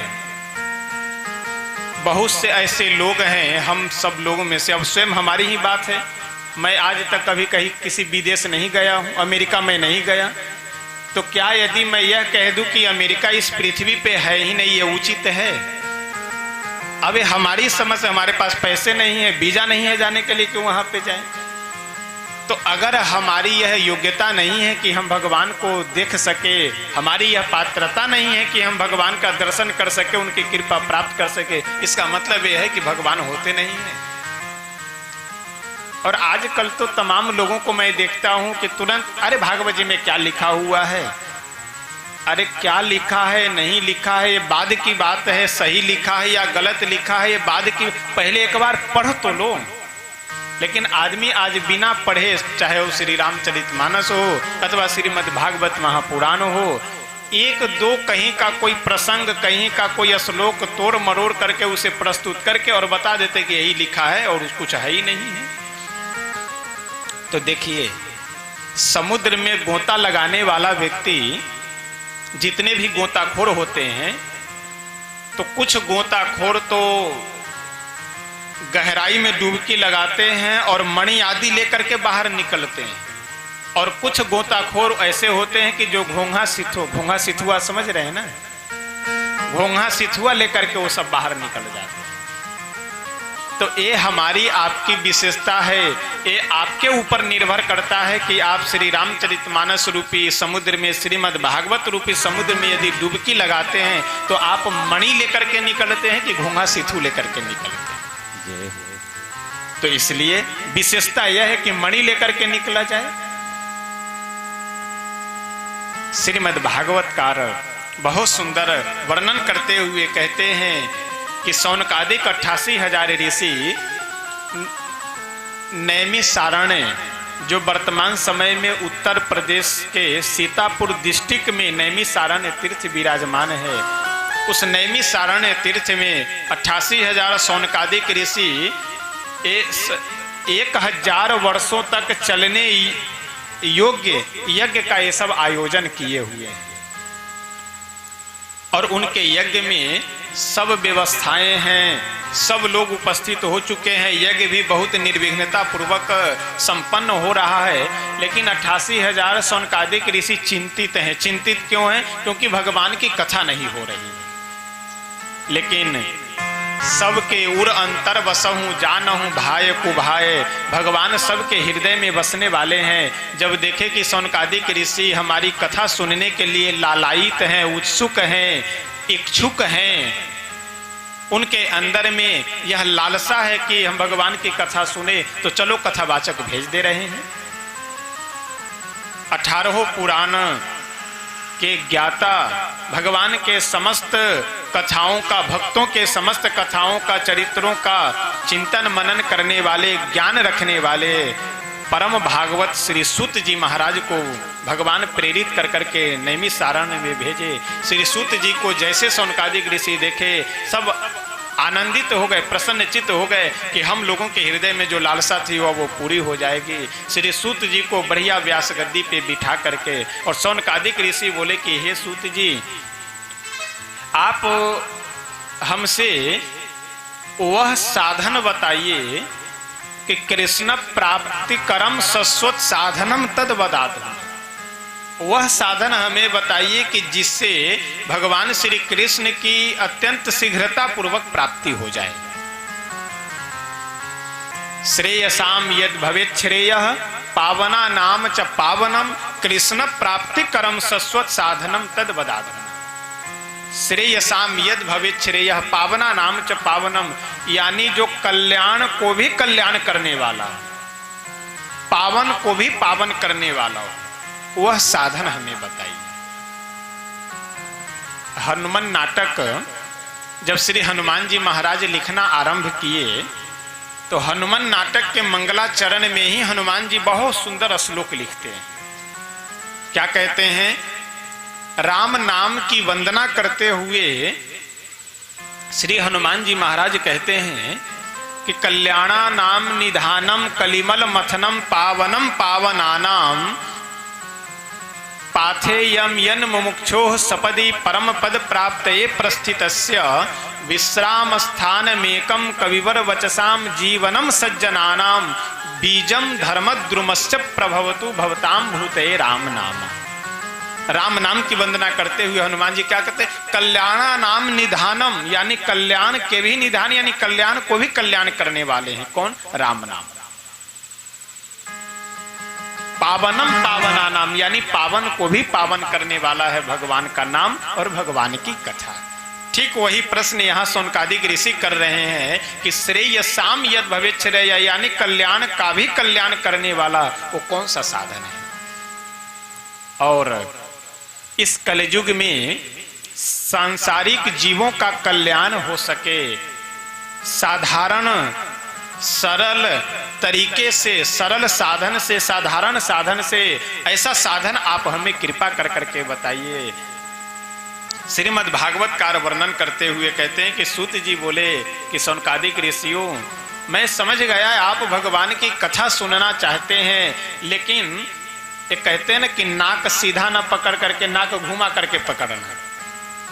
तो आप सीधा हमसे नहीं कह रहे हैं कि भगवान की हमें कथा सुनाइए, आप यह कह रहे हैं कि जिससे संसार के जीवों का बहुत ही जल्दी और शीघ्र कल्याण हो जाए वह आप हमें साधन बताइए। तो ऐसा साधन तो बस इस संसार में एक ही है, काल व्याल मुख ग्रास त्रास निर्नाश हेतवे श्रीमद् भागवतम शास्त्रम कलौ कीरेण भाषित। अगर आप ऐसा साधन पूछना चाहते हैं कि जो साधन कृष्ण प्राप्ति कर्म शाश्वत शाश्वत कहते हैं, अति शीघ्र और निश्चित। देखिए, कार्य साधन में दो विचार रहते हैं लोगों के। जैसे मान लीजिए कोई आप बिजनेस करने जा रहे हैं, कोई काम कर रहे हैं, उसमें दोनों बातें हैं, वह कार्य सफल भी हो सकता है और कार्य विफल भी हो सकता है। लेकिन काम ऐसा होना चाहिए जिसमें विफलता बिल्कुल नहीं, सफलता निश्चित हो। शाश्वत का मतलब अधिक शीघ्र और निश्चित ही कल्याण हो करने वाला साधन, वह साधन हमें बताइए। सुत जी महाराज बोले कि ऐसा है, इस संसार में जितने भी जीव मात्र हैं ये सभी ग्रास हैं, भोजन है। किनके? तो काल रूपी सर्प के, नाग के, ये जितने भी मनुष्य रूपी। अच्छा, यहां बड़ा सुंदर उदाहरण दे रहे हैं। सर्प क्या करता है? सर्प चबा करके किसी को नहीं खाता है, चूहे आदि या मेढक को, सीधा निगल जाता है। कितना सुंदर संकेत है। मृत्यु भी क्या है, ये किसी को धीरे धीरे शरीर को नहीं काट करके खत्म करती है, एकाएक निगल जाती है। पता लगे रात्रि में आपके साथ में बैठकर भोजन किए थे और सुबह में फोन आया कि चल बसे, मोटरसाइकिल लेकर के निकले मधुबनी के लिए, और पता लगा कि 5 मिनट बाद फोन आता है कि रास्ते में एक्सीडेंट हो गया, चल बसे। यानी इसे क्या कहते हैं? निगलना, एकदम निगल खत्म कर दिए तत्काल। मृत्यु की भी तो यही दशा है ना। नीति शास्त्र का एक बहुत सुंदर श्लोक है कि अजराम रवत प्राज्ञो विद्यामर्थं च चिंतयेत गृहीत इव केशेषु मृत्युना धर्ममाचरेत। विद्यार्थी को, छात्र को, स्टूडेंट को यह सोच करके पढ़ना चाहिए कि हम अजर अमर हैं, हम कभी मरेंगे नहीं। एक प्रत्यक्ष घटना बतावे। एक जगह गुरु जी से पढ़ते थे हम लोग संस्कृत ही, तो साथ में एक विद्यार्थी और पढ़ रहा था। वो थोड़े दिमाग का मोटा था, यानी हल्के दिमाग का था, लेकिन फिर भी पढ़ने के लिए उसके माता पिता भेजते थे, वो पढ़ने आता था। एक दिन की बात है, वो 2-3 दिनों तक पढ़ने नहीं आया। अब जो गुरुजी थे वो पता करवाए कि अरे देखो पढ़ने नहीं आ रहा है। एक दिन की बात, रास्ते में वो संजोग से कहीं जा रहा था, मिल गया। और गुरुजी बोले कि क्यों, तुम पढ़ने क्यों नहीं आते हो? वह बोला कि ऐसा है गुरुजी, पढ़तन सेहू मरतन और न पढ़तन सेहू मरतन। यानी जो व्यक्ति पढ़ेगा वो भी मरेगा, जो नहीं पढ़ेगा वो भी मरेगा, तो क्या होगा पढ़ करके, इसलिए हमको नहीं पढ़ना है। और कितना उच्च कोटि का ज्ञान है। पढ़ने वाला भी व्यक्ति मरेगा, नहीं पढ़ने वाला भी व्यक्ति मरेगा, कमाने वाला भी व्यक्ति नहीं मरेगा, और नहीं कमाने वाला भी व्यक्ति मरेगा। इसका मतलब कमाना धना बंद, पढ़ाई लिखाई सब बंद, खाना पीना बंद। ज्ञान तो सही है, लेकिन ज्ञान को हम समझ कैसे रहे हैं यह हमारे ऊपर निर्भर करता है। अब विद्यार्थी यदि यह सोच ले कि एक दिन मर जाना है तो पढ़ाई में उसका मन लगेगा। तो विद्यार्थी को, छात्र को यह सोच करके पढ़ना चाहिए कि हम कभी नहीं मरेंगे, हम अजर अमर हैं। तो पढ़ सकता है, मेहनत कर सकता है। और एक मनुष्य को यह सोच करके भगवान की भक्ति करनी चाहिए, धर्म का आचरण करनी चाहिए कि मृत्यु हमारी बालों को पकड़ रखी है, कब झटक दे कोई ठीक नहीं है। यह सोच करके गृहीत इव केशेषु मृत्यु ना धर्म माचरेत, मृत्यु ने हमारी केसों को पकड़ रखी है, कब झटक दे कोई ठीक नहीं है। यह सोच करके हमें भगवान का नाम जप करनी चाहिए, कथा सुननी चाहिए, धर्म का आचरण करना चाहिए।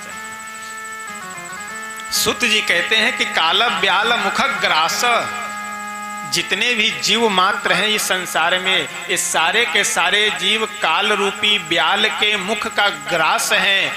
कब काल रूपी ब्याल नाग निगल जाए कोई ठीक नहीं है, तो इसलिए जल्दी भगवान का भजन करना चाहिए। तो ऐसे काला ब्याल मुख ग्रास जो जीव हैं, ऐसे जीवों का कल्याण करने के लिए तो एक ही उपाय है कि श्रीमद् भागवत की कथा सुने। क्या करे? एक कान से सुनकर दूसरे कान से निकाल दे। एक बहुत सुंदर प्रसंग है। एक मूर्ति बनाने वाला मूर्तिकार दो मूर्ति बनाया और दोनों मूर्तियों को लेकर के वह मूर्तिकार गांव-गांव घूमने लगा और सभी से यही बोले कि हमारे पास में दो मूर्तियां हैं, एक मूर्ति 10,000 की और एक मूर्ति 1 लाख की। जो यह भेद फर्क बता देगा, ये दोनों मूर्ति मैं निःशुल्क उसे दे दूंगा।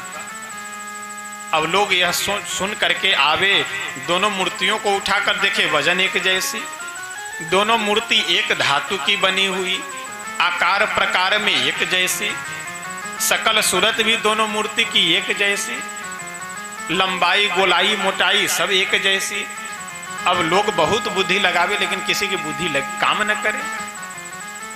घूमते घूमते वह मूर्तिकार जब एक गांव में पहुंचा, एक आदमी आया, आकर के बोला कि अरे भाई साहब, मैं यह भेद बता सकता हूं। मूर्तिकार बताया, अच्छी बात है, बताओ।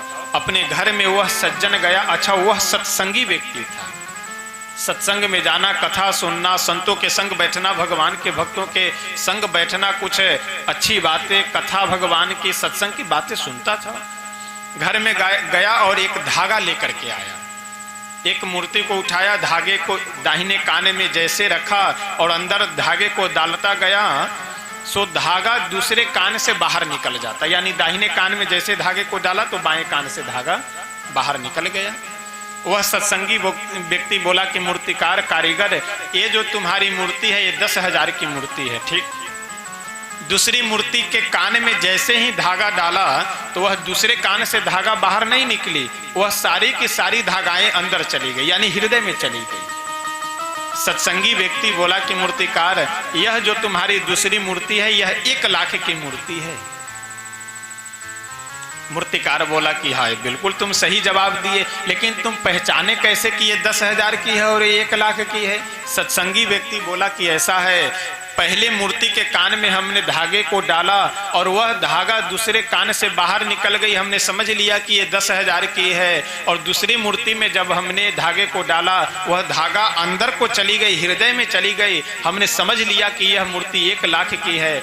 यानी जो व्यक्ति एक कान से सुनकर दूसरे कान से बाहर कर दिया उसकी कोई कीमत नहीं, और जो व्यक्ति एक कान से सुन करके उसे अपने हृदय में धारण कर लिया वह 1 लाख की उसकी कीमत है। यानी विशेषता यही है कि हम जो सुन रहे हैं उसे अपने जीवन में धारण करें। तो श्रीमद् भागवत की कथा केवल सुनने से नहीं, जीवन में धारण करने से कृष्ण प्राप्ति कर्म सस्वत साधनम तद्वदाधुना, वह साधन भगवान की कथा है और सुन करके उसे हम अपने जीवन में धारण करें। तब सूत जी बोले कि शौनकादिक ऋषि, ये श्रीमद् भागवत की कथा कोई ऐसे वैसी सामान्य कथा नहीं है। जब श्री सुखदेव जी परीक्षित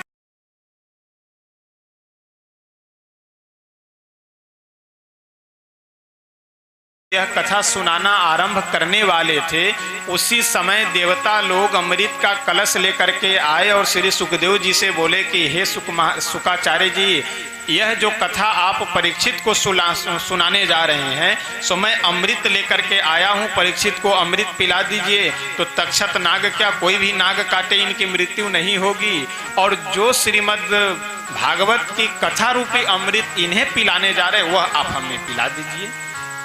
अब यहाँ ध्यान देने योग्य बात यह है कि देवता लोग बैठ करके कथा सुन ले, क्या दिक्कत है? जैसे परीक्षित कथा सुन रहे हैं उसी तरह से देवता लोग भी सुन ले। लेकिन ये कहने का क्या मतलब है कि आप प्रपास्यामो वयम सर्वे श्रीमद् भागवतामृतम, यह भागवत की कथा रूपी अमृत हमें सुना दीजिए। यहाँ भाव यह है कि देवताओं की यह इच्छा है कि सुखदेव जी चले हमारे यहाँ स्वर्ग में और हमारे यहाँ स्वर्ग में चल करके संकल्प लेकर के हमें भागवत सुनावे। क्योंकि हमारे यहाँ शास्त्र में यह नियम है कि कोई भी, चाहे वह संध्या वंदन हो, चाहे भगवान को भोग लगाना हो, चाहे भगवान के यहाँ दर्शन करना हो, या कोई भी पूजा पाठ है, बिना संकल्प के वह पूरा नहीं होता है, अधूरा माना जाता है। इसलिए दक्षिण भारत में आप जाएंगे दर्शन करने तो दक्षिण भारत के मंदिरों में आज भी अधिक मंदिरों में यह नियम है कि जैसे आप प्रसाद देंगे वैसा नहीं कि एक पेड़ा निकाल कर या चढ़ा कर या तुलसी दल छोड़ करके दे दिए, नहीं, आपसे आपका गोत्र पूछेंगे या आपका कौन सा गोत्र है, और आपका गोत्र और नाम, यदि कहीं कहीं पे नाम न भी पूछते हैं लेकिन नाम गोत्र दोनों पूछ करके जाएंगे और आपके नाम गोत्र दोनों को लेकर के संकल्प कर करके चढ़ा करके प्रसाद, फिर वह प्रसाद ला करके आपको वापस दे देंगे। तो हमारे यहाँ संकल्प का महत्व है। देवताओं की क्या इच्छा है कि श्री सुखदेव जी महाराज हमारे यहाँ स्वर्ग में चले और संकल्प लेकर के, यानी संकल्प के साथ में हमें श्रीमद् भागवत की कथा सुनावे, ताकि इसका जो वास्तविक फल है वो हमें मिल सके। यह भाव है श्री देवताओं को कहने का कि प्रपास्यामो वयम सर्वे, आप हमको सभी देवताओं को कथा सुना दीजिए, और बाकी ये जो अमृत है यह श्री सुखदेव जी महाराज से बोले कि परीक्षित को सुना दीजिए। सुखदेव जी महाराज क्या किए, गए सुनाने नहीं। यही विशेषता होती है कि एक बार यदि संकल्प लेकर के कहीं बैठ गए तो दोबारा वहां से नहीं उठना है, चाहे जितना बड़ा भी ऑफर आ जाए। सुखदेव जी महाराज कहते हैं कि अरे मूर्खों, क्व सुधा क्व कथा लोके क्व काचः क्व मणिर्महान् ब्रह्मरातो विचार्यैव ततो देवान् जहासः। क्व सुधा क्व कथा लोके क्व काचः क्व मणिर्महान्। कहाँ, अच्छा यहाँ ध्यान दीजिएगा, सुखदेव भगवान क्या कहते हैं कि देख, सीसा और मणि ये दोनों की एक समान, जैसे हीरा और कांच यानी सीसा एक समान आपको दिखाई पड़ेगा, आप दोनों में भेद नहीं समझ सकते। यदि कोई ठीक ठाक परखने वाला व्यक्ति नहीं है तो हीरे और शीशे में वह अंतर नहीं समझ सकता है। लेकिन हीरे की कीमत बहुत अधिक है और शीशे की कोई कीमत नहीं है।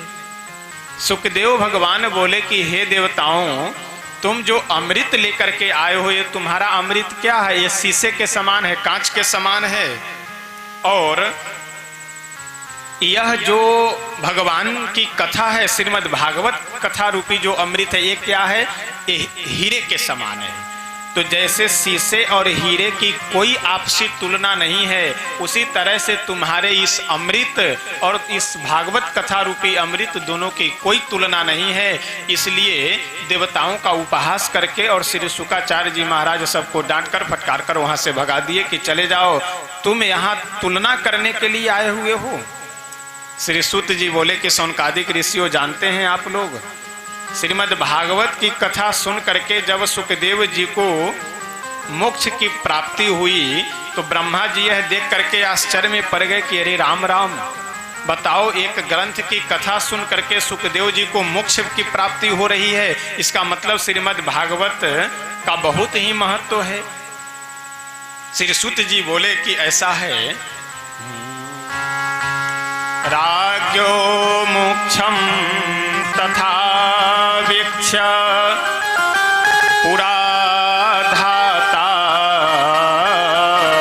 विस्मितः सत्यलोके तुलां बद्ध्वा तोलयत साधनान्यजः।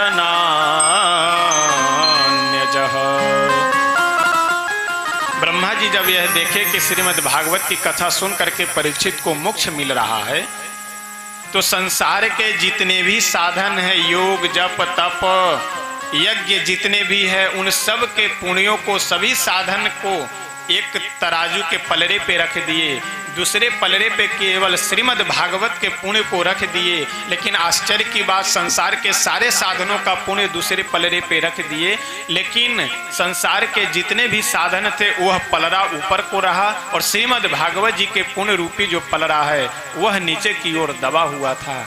यह देख करके राज्ञो मोक्षम तथा भिक्षा पुरा धातापि विस्मितः, ब्रह्मा जी भी आश्चर्यचकित हो गए। श्री सूत जी बोले कि हे शौनकादिक ऋषि, यह जो कथा है ना, इस कथा की महिमा इतनी है कि एक बार की बात है, इस कथा का श्रवण श्री नारद जी महाराज एक बार अपने बड़े अग्रज, अपने बड़े भाई सनक, सनंदन, सनातन और सनत कुमार सनकादिक ऋषियों से पूछे थे। सनकादिक ऋषि बोले कि हे सूत जी, सौनकादिक ऋषियों से, श्री सनकादिक ऋषियों से नारद जी का किस प्रकार से मिलन होता है और किस तरह से सनकादिक ऋषि नारद जी को भागवत की कथा सुनाते हैं, यह सब प्रसंग मैं अच्छे से सुनना चाहता हूं, आप हमें विस्तार से सुनाइए। सूत जी महाराज बोले कि ऐसा है, एक बार की बात है, एकदा ही विशालायां चत्वार ऋषयो मलाः सत्संगार्थं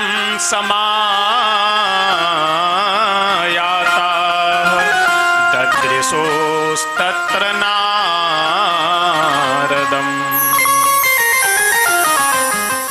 बद्रिकाश्रम में सनकादिक ऋषि सत्संग करने के लिए आए हुए थे। अच्छा, यहाँ ध्यान दीजिएगा, ये जो सनक, सनंदन, सनातन और सनत कुमार चारों भाई हैं, इन चारों भाइयों का केवल एक ही बिजनेस, एक ही व्यवसाय, एक ही कार्य। कौन सा कार्य? कि चार भाई हैं तो कहीं कथा हो रही हो तो चारों श्रोता बन करके सुन लेते हैं, और नहीं कहीं कथा हो रही हो तो एक भाई वक्ता, बाकी तीन भाई श्रोता बन करके कथा प्रारंभ और कथा कहने सुनने लगते हैं। यानी सदैव भगवान की कथा सुनना, यही इनका कार्य है। पंचहायन संयुक्ता, सदैव 5 वर्ष की अवस्था में चारों भाई रहते हैं। पूर्वे शाम अपनी पूर्वजा, पूर्वजों के भी पूर्वज होने के बाद भी 5 वर्ष की अवस्था में ही रहते हैं। ऐसे श्री सनकादिक ऋषियों को नारद जी महाराज देखे तो किस प्रकार से देखे? एक बार की बात है, श्री नारद जी पृथ्वी पे आए घूमने के लिए। किस तरह से? किन्हीं ऐसे संत को खोजने के लिए निकले कि जिनके पास बैठ करके हम भगवान की कथा सुन सके, हमारे मन को शांति मिल सके। सत्संग करने के लिए नारद जी भी पृथ्वी पे आए, लेकिन जिन जिन तीर्थों में गए वहां वहां इनको विडंबनाएं दिखाई पड़ी। आश्रम के बाहर लिखा हुआ है कि ये महात्यागी जी का आश्रम है और अंदर में बड़े बड़े महल अटारी बने हुए हैं। आश्रम के बाहर लिखा हुआ है कि ब्रह्मचारी जी का आश्रम और अंदर छोटे छोटे बच्चे खेल रहे हैं।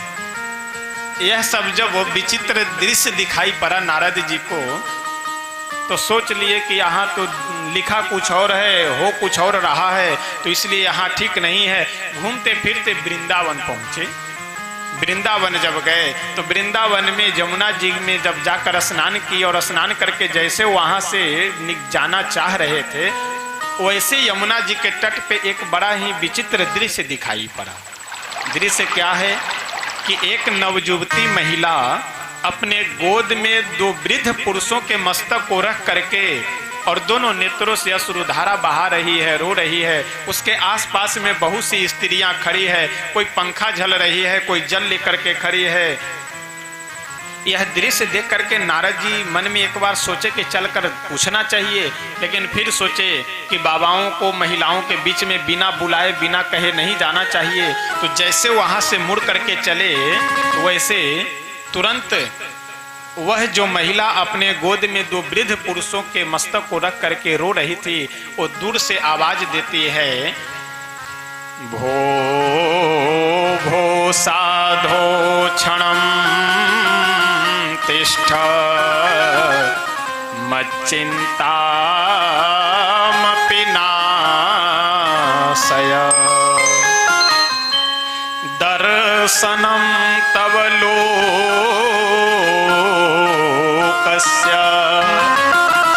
अवथाघहरम परम। भो भो साधो क्षणम तिष्ठ। ये भो शब्द जो है ये संबोधन वाचक शब्द है। जैसे दूर से किन्हीं को अगर बुलाया जाए तब भो भो साधो, यानी ये वैसे तो 7 विभक्तियां ही होती है, लेकिन अष्टम को संबोधन कहते हैं ना, जो 8वीं विभक्ति उसे संबोधन कहते हैं। तो दूर से यदि किसी को बुलाया जाए तो वहां संबोधन का प्रयोग किया जाता है। जैसे हिंदी में कहते हैं अरे ओ भाई साहब, उसी तरह संस्कृत में क्या कहेंगे, भो भ्राता अत्रा गच्छतु, यानी दूर से यदि किसी को बुलाया जाए, वहां उच्चारण कौन सा, प्लुत उच्चारण करना है। वो सूत्र है ना व्याकरण, दुराधूते च, दुरात संबोधने वाक्य से टेह प्लुतो हुआ, यानी दूर से किसी को बुलाया जाए तो वहां प्लुत उच्चारण किया जाता है, यानी जोर से बोला जाएगा। और विभक्ति कौन सी, तो संबोधन का वहां प्रयोग होगा। तो यहाँ भक्ति महारानी क्या कह रही, संबोधन का प्रयोग कर रही है। भो भो साधु, अरे ओ महात्मा जी कहाँ जा रहे हैं। संत का तो यह कर्तव्य है और संत की यही विशेषता है कि साधनोति पर कार्यम इति साधु। श्री वरद राजाचार्य जी जब अपने लघु सिद्धांत कौमुदी में साधु शब्द की व्युत्पत्ति करते हैं तो साधु शब्द का लक्षण, साधु शब्द की परिभाषा लिखते हुए वरद राजाचार्य जी लिखते हैं कि साधनोति पर कार्यम इति साधु, जो दूसरे के कार्य को साधे वही साधु है। भक्ति महारानी बोली कि हे महात्मा जी, साधु का तो यह लक्षण है कि वह दूसरे के दुख को दूर करते हैं, और आप हमारे दुख को देखे और बिना दुख दूर किए हुए चले जा रहे हैं, यह उचित नहीं है। आप जरा मेरे पास आइए और मेरे दुख को दूर कीजिए, तब यहाँ से जाइए।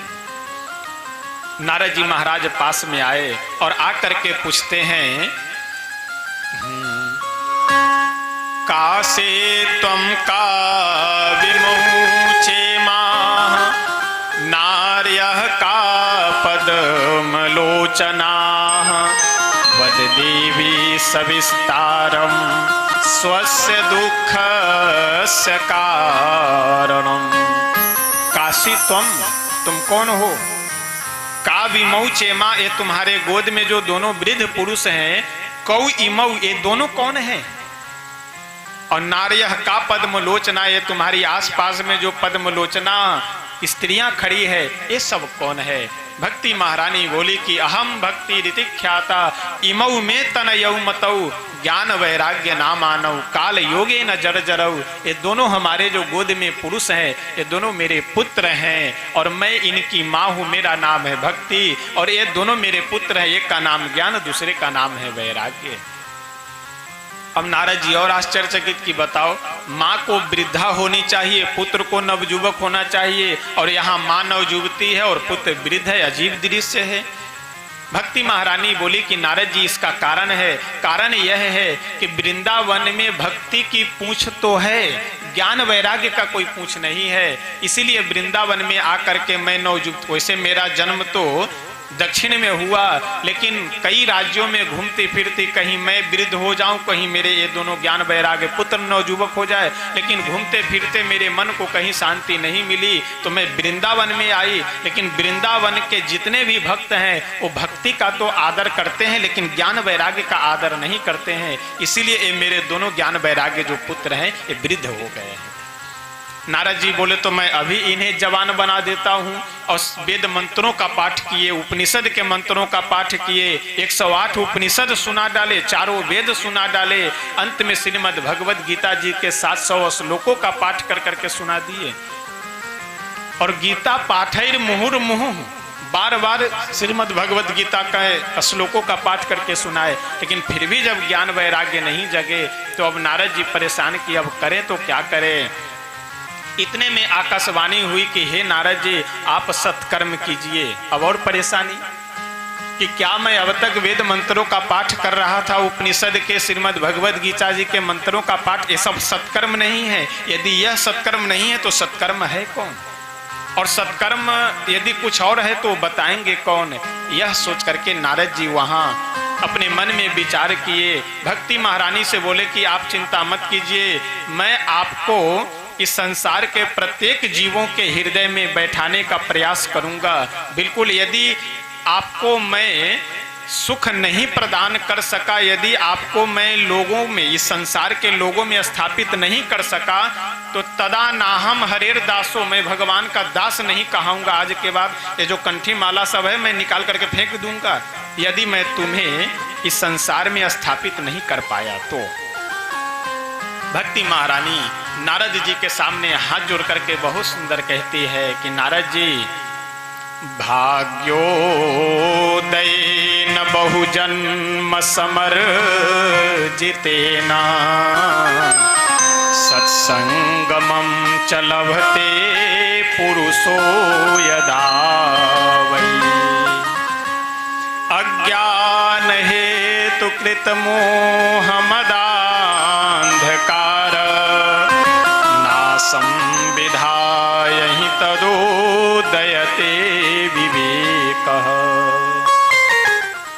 भाग्योदयेन बहुजन्म समर्जितेन, अभी मैं कथा के प्रारंभ में निवेदन कर रहा था कि भाग्योदयेन यानी पूर्व जन्म का संस्कार, पूर्व जन्म का सत्कर्म पुण्य जब उदित होता है तब संतों का दर्शन और भगवान की कथा सुनने का सुअवसर प्राप्त होता है। भाग्योदयेन बहुजन्म समर्जितेन सत्संगमं च लभते पुरुषो यदावै अज्ञान हेतु कृत मोह मदांधकार नासम विधाय तदोदयति विवेक। संतों के संग जाने से, अपने से श्रेष्ठ गुरुजनों के सानिध्य में बैठने से विवेक की उत्पत्ति होती है। विवेक क्या है? सद असद विवेचनी बुद्धि जो है उसी को विवेक कहा जाता है कि सत्य क्या है असत्य क्या है, यह निर्णय करने की क्षमता जिस बुद्धि में हो वही विवेकपूर्ण बुद्धि है। तो हम लोगों को अपने जीवन में अवश्य संतों का संग करना चाहिए, और कैसे संतों का? जो पढ़े लिखे विद्वान हों अथवा भगवान के भक्त हों, ऐसे संतों का। और संतों के संग जाने के बाद हम लोगों की समस्या क्या है कि हम लोग तुरंत मकान, दुकान और बिजनेस व्यवसाय का आशीर्वाद मांगने लगते हैं।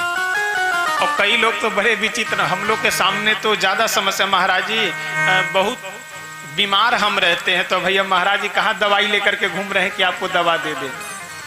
अगर आशीर्वाद देने से ही बीमारी, 10 रुपए दीजिए और दवा लीजिए, बुखार ठीक, शरीर का दर्द भी ठीक, माथे में दर्द हो रहा, कई लोग आ जाते हैं महाराज जी थोड़ा झाड़ दीजिए, क्या झाड़ दे? तो सर दर्द हो रहा है। अरे 2 रुपए के टेबलेट में जब माथे का दर्द ठीक हो सकता है तो ये मंत्र का प्रयोग और भगवान के नाम का प्रयोग माथा झाड़ने के लिए किया जाए।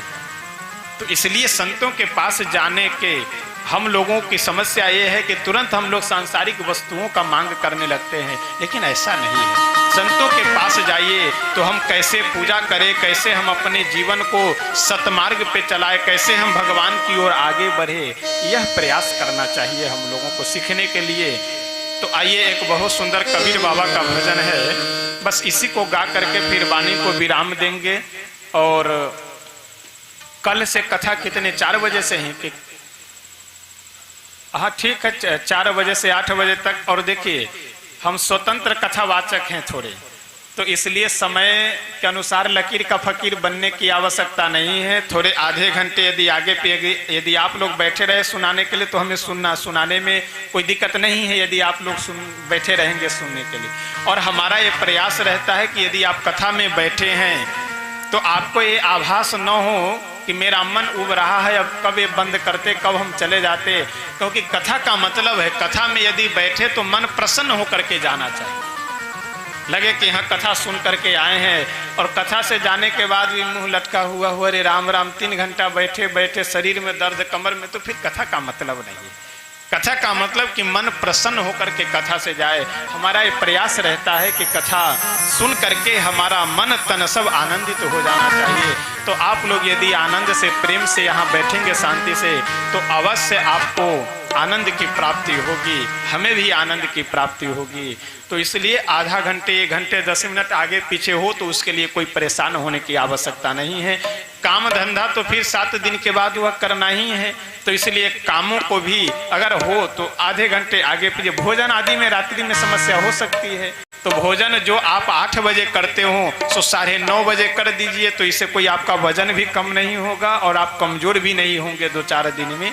लेकिन भोजन आपको सब दिन करना है, सोना हम लोगों को सब दिन है, अन्य गृह कार्य जो भी है ये सब दिन करना है, लेकिन ऐसा सुअवसर संयोग कभी कभी प्राप्त होता है, तो इसका हम लोगों को अधिक से अधिक लाभ लेना चाहिए। तो इसलिए बिल्कुल आप निश्चिंत होकर के, बहुत आवश्यक इमरजेंसी अगर काम हो तो आप कर सकते हैं जा करके, कोई दिक्कत नहीं है, लेकिन कथा में बैठिए तो बिल्कुल ये छोड़ करके कि दरवाजे पे भैंस बंधी है कि खुल गई, गौ माता बंधी है कि खुल गई, अगर खुल गई होगी तो खोजा जाएगा कथा के बाद में, अगर बंधी होगी तो अच्छी बात है। तो अपने सारे गृह कार्यों से मन को हटाकर व्यवस्थित कर करके तब आप कथा में आइए और आनंद से श्रवण कीजिए। आज से 6 दिनों तक और हम लोग आनंद लेंगे। आइए अपने मन को श्री भागवत भगवान के चरणों में लगा करके एक भजन श्रवण करते हैं, उसके बाद फिर हम अपनी वाणी को विराम देंगे, फिर आरती आदि करेंगे। संतन के संग लाग रे तेरी अच्छी बनेगी, संतन के संग लाग रे तेरी अच्छी बनेगी, संतन के संग लाग रे तेरी अच्छी बनेगी, संतन के संग लाग रे तेरी अच्छी बनेगी, अच्छी बनेगी तेरी बिगड़ी जगेगी, अच्छी बनेगी तेरी बिगड़ी जगेगी, अच्छी बनेगी तेरी बिगड़ी जगेगी, अच्छी बनेगी तेरी बिगड़ी जगेगी, होए तेरो बड़ो भागरी तेरी अच्छी बनेगी, होए तेरो बड़ो भागरी तेरी अच्छी बनेगी, तन के संग लाग रे तेरी अच्छी बनेगी, संतन के संग लाग रे तेरी अच्छी बनेगी।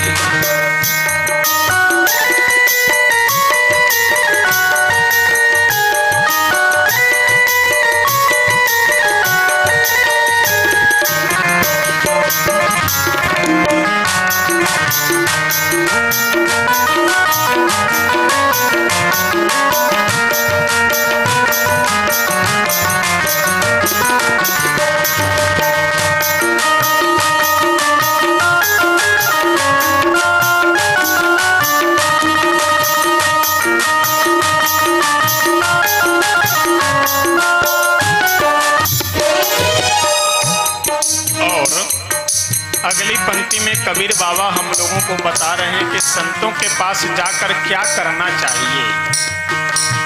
संतन संग करी पुण्य कमाई, संतन संग करे पुण्य कमाई, संतन संग करे पुण्य कमाई, संतन संग करे पुण्य कमाई, राम चरण अनुराग रे तेरी अच्छी बनेगी, राम चरण अनुराग रे तेरी अच्छी बनेगी, संतन के संग लाग रे तेरी अच्छी बनेगी, संतन के संग लाग रे तेरी अच्छी बनेगी।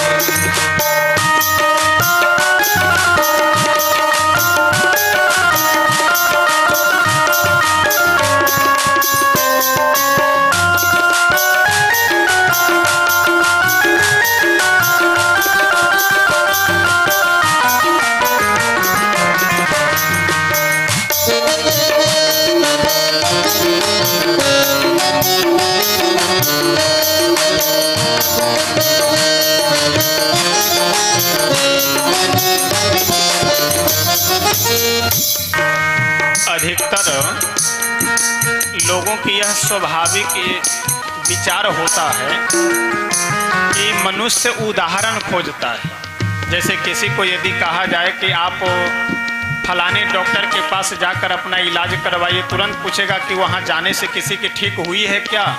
तो अगर 2-4 लोगों की बीमारी ठीक हुई हो तो हम भी जाएं, तो भगवान का भजन करने से कल्याण होता है, मोक्ष होता है। लोग ये पूछते हैं ना कि किसी का कल्याण भी हुआ है। कबीर बाबा से भी किसी ने जा करके पूछा कि बाबा आप कह रहे हैं संतों के पास जाओ तुम्हारी अच्छी बनेगी, तो किसी की बनी भी है? कबीर बाबा बोले बिल्कुल बनी है, नाम नोट करो मैं बता रहा हूँ। ध्रुव जी के बन गई, प्रहलाद जी की बन गई, ध्रुव जी की बन गई, प्रहलाद जी की बनी गई। ध्रुव जी की बन गई, प्रहलाद जी की बन गई, ध्रुव जी की बन गई, प्रहलाद जी की बनी गई। हरि सुमिरन में लागे रे, यहो तेरी अच्छी बनेगी। हरि सुमिरन में लागे रे, तेरी अच्छी बनेगी। धन के संग लागे रे, तेरी अच्छी बनेगी। धन के संग लागे रे, तेरी अच्छी बनेगी। अच्छी बनेगी तेरी बिगड़ी जगेगी, अच्छी बनेगी तेरी बिगड़ी जगेगी। अच्छी बनेगी तेरी बिगड़ी जगेगी, अच्छी बनेगी तेरी बिगड़ी जगेगी। ओए तेरो बड़ो भाग रे, तेरी अच्छी बनेगी। ओए तेरो बड़ भाग रे, तेरी अच्छी बनेगी।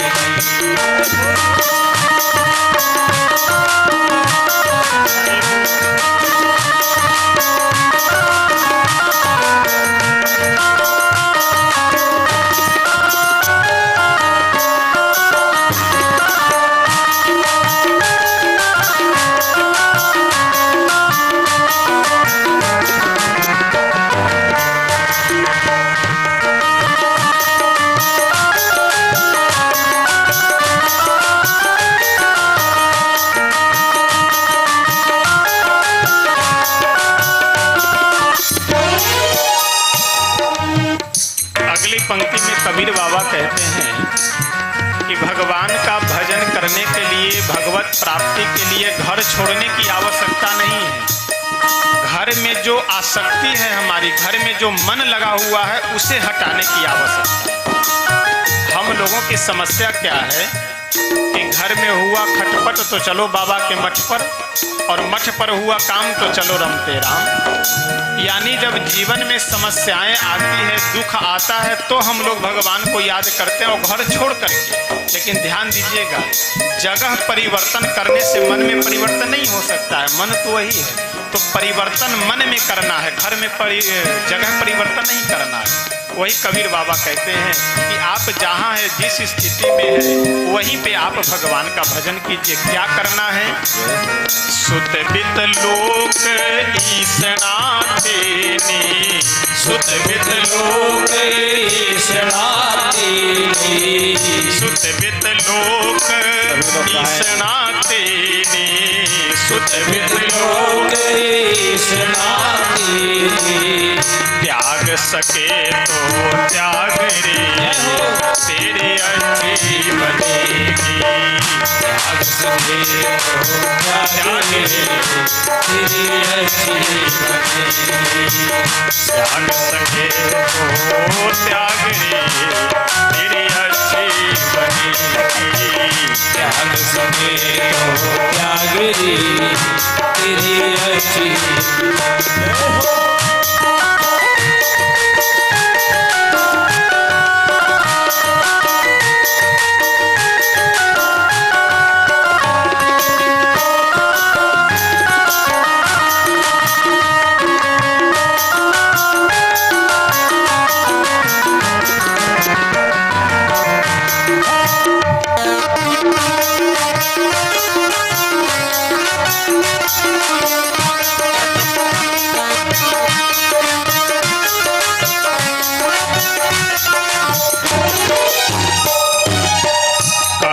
कबीर राम सुमिरन में, कहत कबीर राम सुमिरन में, कहत कबीर राम सुमिरन में, कहत कबीर राम सुमिरन में लाग सके तो लाग रे, लाग सके तो लाग रे, तेरी अच्छी लागिरी तेरी अच्छी बनेगी, अच्छी बनेगी तेरी बिगड़ी जगेगी, अच्छी बनेगी तेरी बिगड़ी बनेगी, अच्छी बनेगी तेरी बिगड़ी जगेगी, अच्छी बनेगी तेरी बिगड़ी बनेगी, होए तेरो बड़ो भाग रे, तेरी अच्छी बनेगी, होए तेरो बड़ो भाग रे, तेरी अच्छी बनेगी, संतन के संग लाग रे, तेरी अच्छी बनेगी, संतन के संग लागिरी तेरी अच्छी बनेगी। श्री राधा कृष्ण भगवान की जय। आइए अपनी वाणी को यहीं पे, अब नारद जी महाराज सत्कर्म के खोज में निकल रहे हैं, उनको खोजने दिया जाए। यहाँ से आगे का प्रसंग हम सब कल श्रवण करेंगे। अब कल से समय सब अपने व्यवस्थित और ससमय प्रारंभ और ससमय समापन हो। ससमय समापन नहीं, ससमय प्रारंभ हो तो ठीक है, लेकिन समापन हरि इच्छा पे। तो इसलिए अब मिथिला है ना, तो शब्दों पे ध्यान रखना होगा, नहीं कल हो करके कई लोग ये पूछ सकते हैं कि आप बोले थे ससमय समापन करने के लिए, लेकिन अब समापन देरी से कर रहे हैं। तो देखिए पूरे भारतवर्ष में कहीं पे भी अगर कथा करते हैं तो वहाँ हम स्वतंत्र रहते हैं, कोई मन पे वो नहीं रहता है कि कुछ विशेष सोच विचार करके बोलना हो, जो आया बोलते गए। लेकिन मिथिला में जैसे मधुबनी में भी कई बार कथा हो चुकी है, गोकुलबली आश्रम में वहाँ 2 बार कथा हुई, और भी कई जगहों पे। तो इधर शिवहर से लेकर के यहाँ मधुबनी तक अगर इस बीच में कथा होती है तो शब्दों पे ध्यान रखना है। मिथिला में बैठे आप सब के सेवा समर्पण, श्री राधा कृष्ण भगवान के चरणों में जो प्रेम है, श्री सीताराम जी के चरणों में जो प्रेम है, उसी का यह परिणाम है। जो आप सबकी सेवा समर्पण साधना ये सब है, उसी का यह परिणाम है जो हम लोगों के सामने यह दिखाई पड़ रहा है। तो प्रेम से हम सब आनंद लेंगे। आज तो प्रारंभिक दिन था, जैसे जैसे अब देखिए अन्य आयोजनों में प्रारंभ में उत्साह होता है, बाद में उत्साह गिरने लगता है। और भगवान की कथा में, भगवान के आयोजनों में प्रारंभ में जितना उत्साह रहता है, उससे अधिक उत्साह अंत में होता है। तो जैसे जैसे कथा बीतती जाएगी, जैसे जैसे समापन की ओर, वैसे वैसे और अधिक उत्साह बनता जाएगा। तो भगवान की तो कथा ही आनंदमयी मंगलमयी है। तो अपनी वाणी को यहीं पर श्री राधा कृष्ण भगवान के चरणों में विराम देते हैं। कल पुनः यहाँ से आगे का प्रसंग हम सब श्रवण करेंगे। आप सब अपने अपने यथास्थान बैठे अपने मन को भगवान के चरणों में लगा करके स्तुति और संकीर्तन करेंगे। फिर उसके बाद हम सब आरती करेंगे। शरण में आए हैं हम तुम्हारी। सभी लोग आगे भाव से आगे मैं गाएंगे। गा रहा हूँ, पीछे पीछे आप सभी भाव से गाएंगे, प्रेम से, कोई दिक्कत नहीं। शरण में आए हैं हम तुम्हारी, दया करो हे दयालु भगवान। शरण में आए हम तुम्हारी, दया करो हे दयालु भगवान। शरण में आए हैं तुम्हारी, दया करो हे दयालु भगवान। शरण में आए हम तुम्हारी, दया करो हे दयालु भगवान। सुधारो बिगड़ी दशा हमारी, दया करो हे दयालु भगवान। सुधारो बिगड़ी दशा हमारी,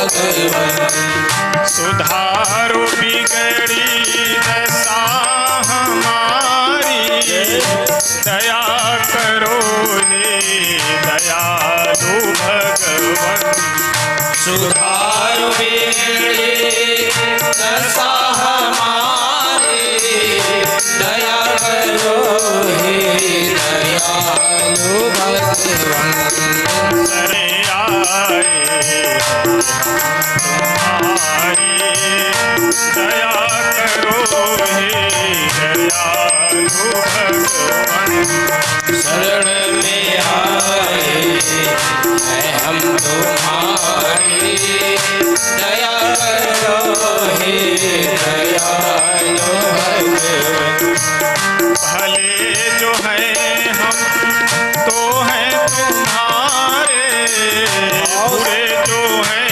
हम तो हैं तुम्हारे भले जो है हम तो हैं तुम्हारे बुरे जो है हम तो हैं तुम्हारे तुम्हारे होकर तुम्हारी दया करो हे दयालु भगवन तुम्हारे होकर हम तुम्हारे दया करो हे दयालु भगवन सुधारो बिगड़ी दशा हमारी दया करो हे दयालु भगवन सुधार बिगड़ी दशा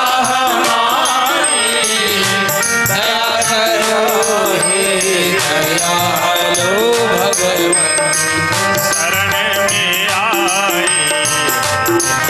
तुम्हारी दया करो हे दयालु भगवन शरण में आई है हम तुम्हारी दया करो हे दयालु भगवन हरे राम राम राम सीता राम राम राम हरे राम राम राम सीता राम राम राम हरे राम राम राम सीता राम राम राम हरे राम राम राम सीता राम राम राम हरे राम राम राम सीता राम राम राम हरे राम राम राम सीता राम राम राम हरे राम राम राम सीता राम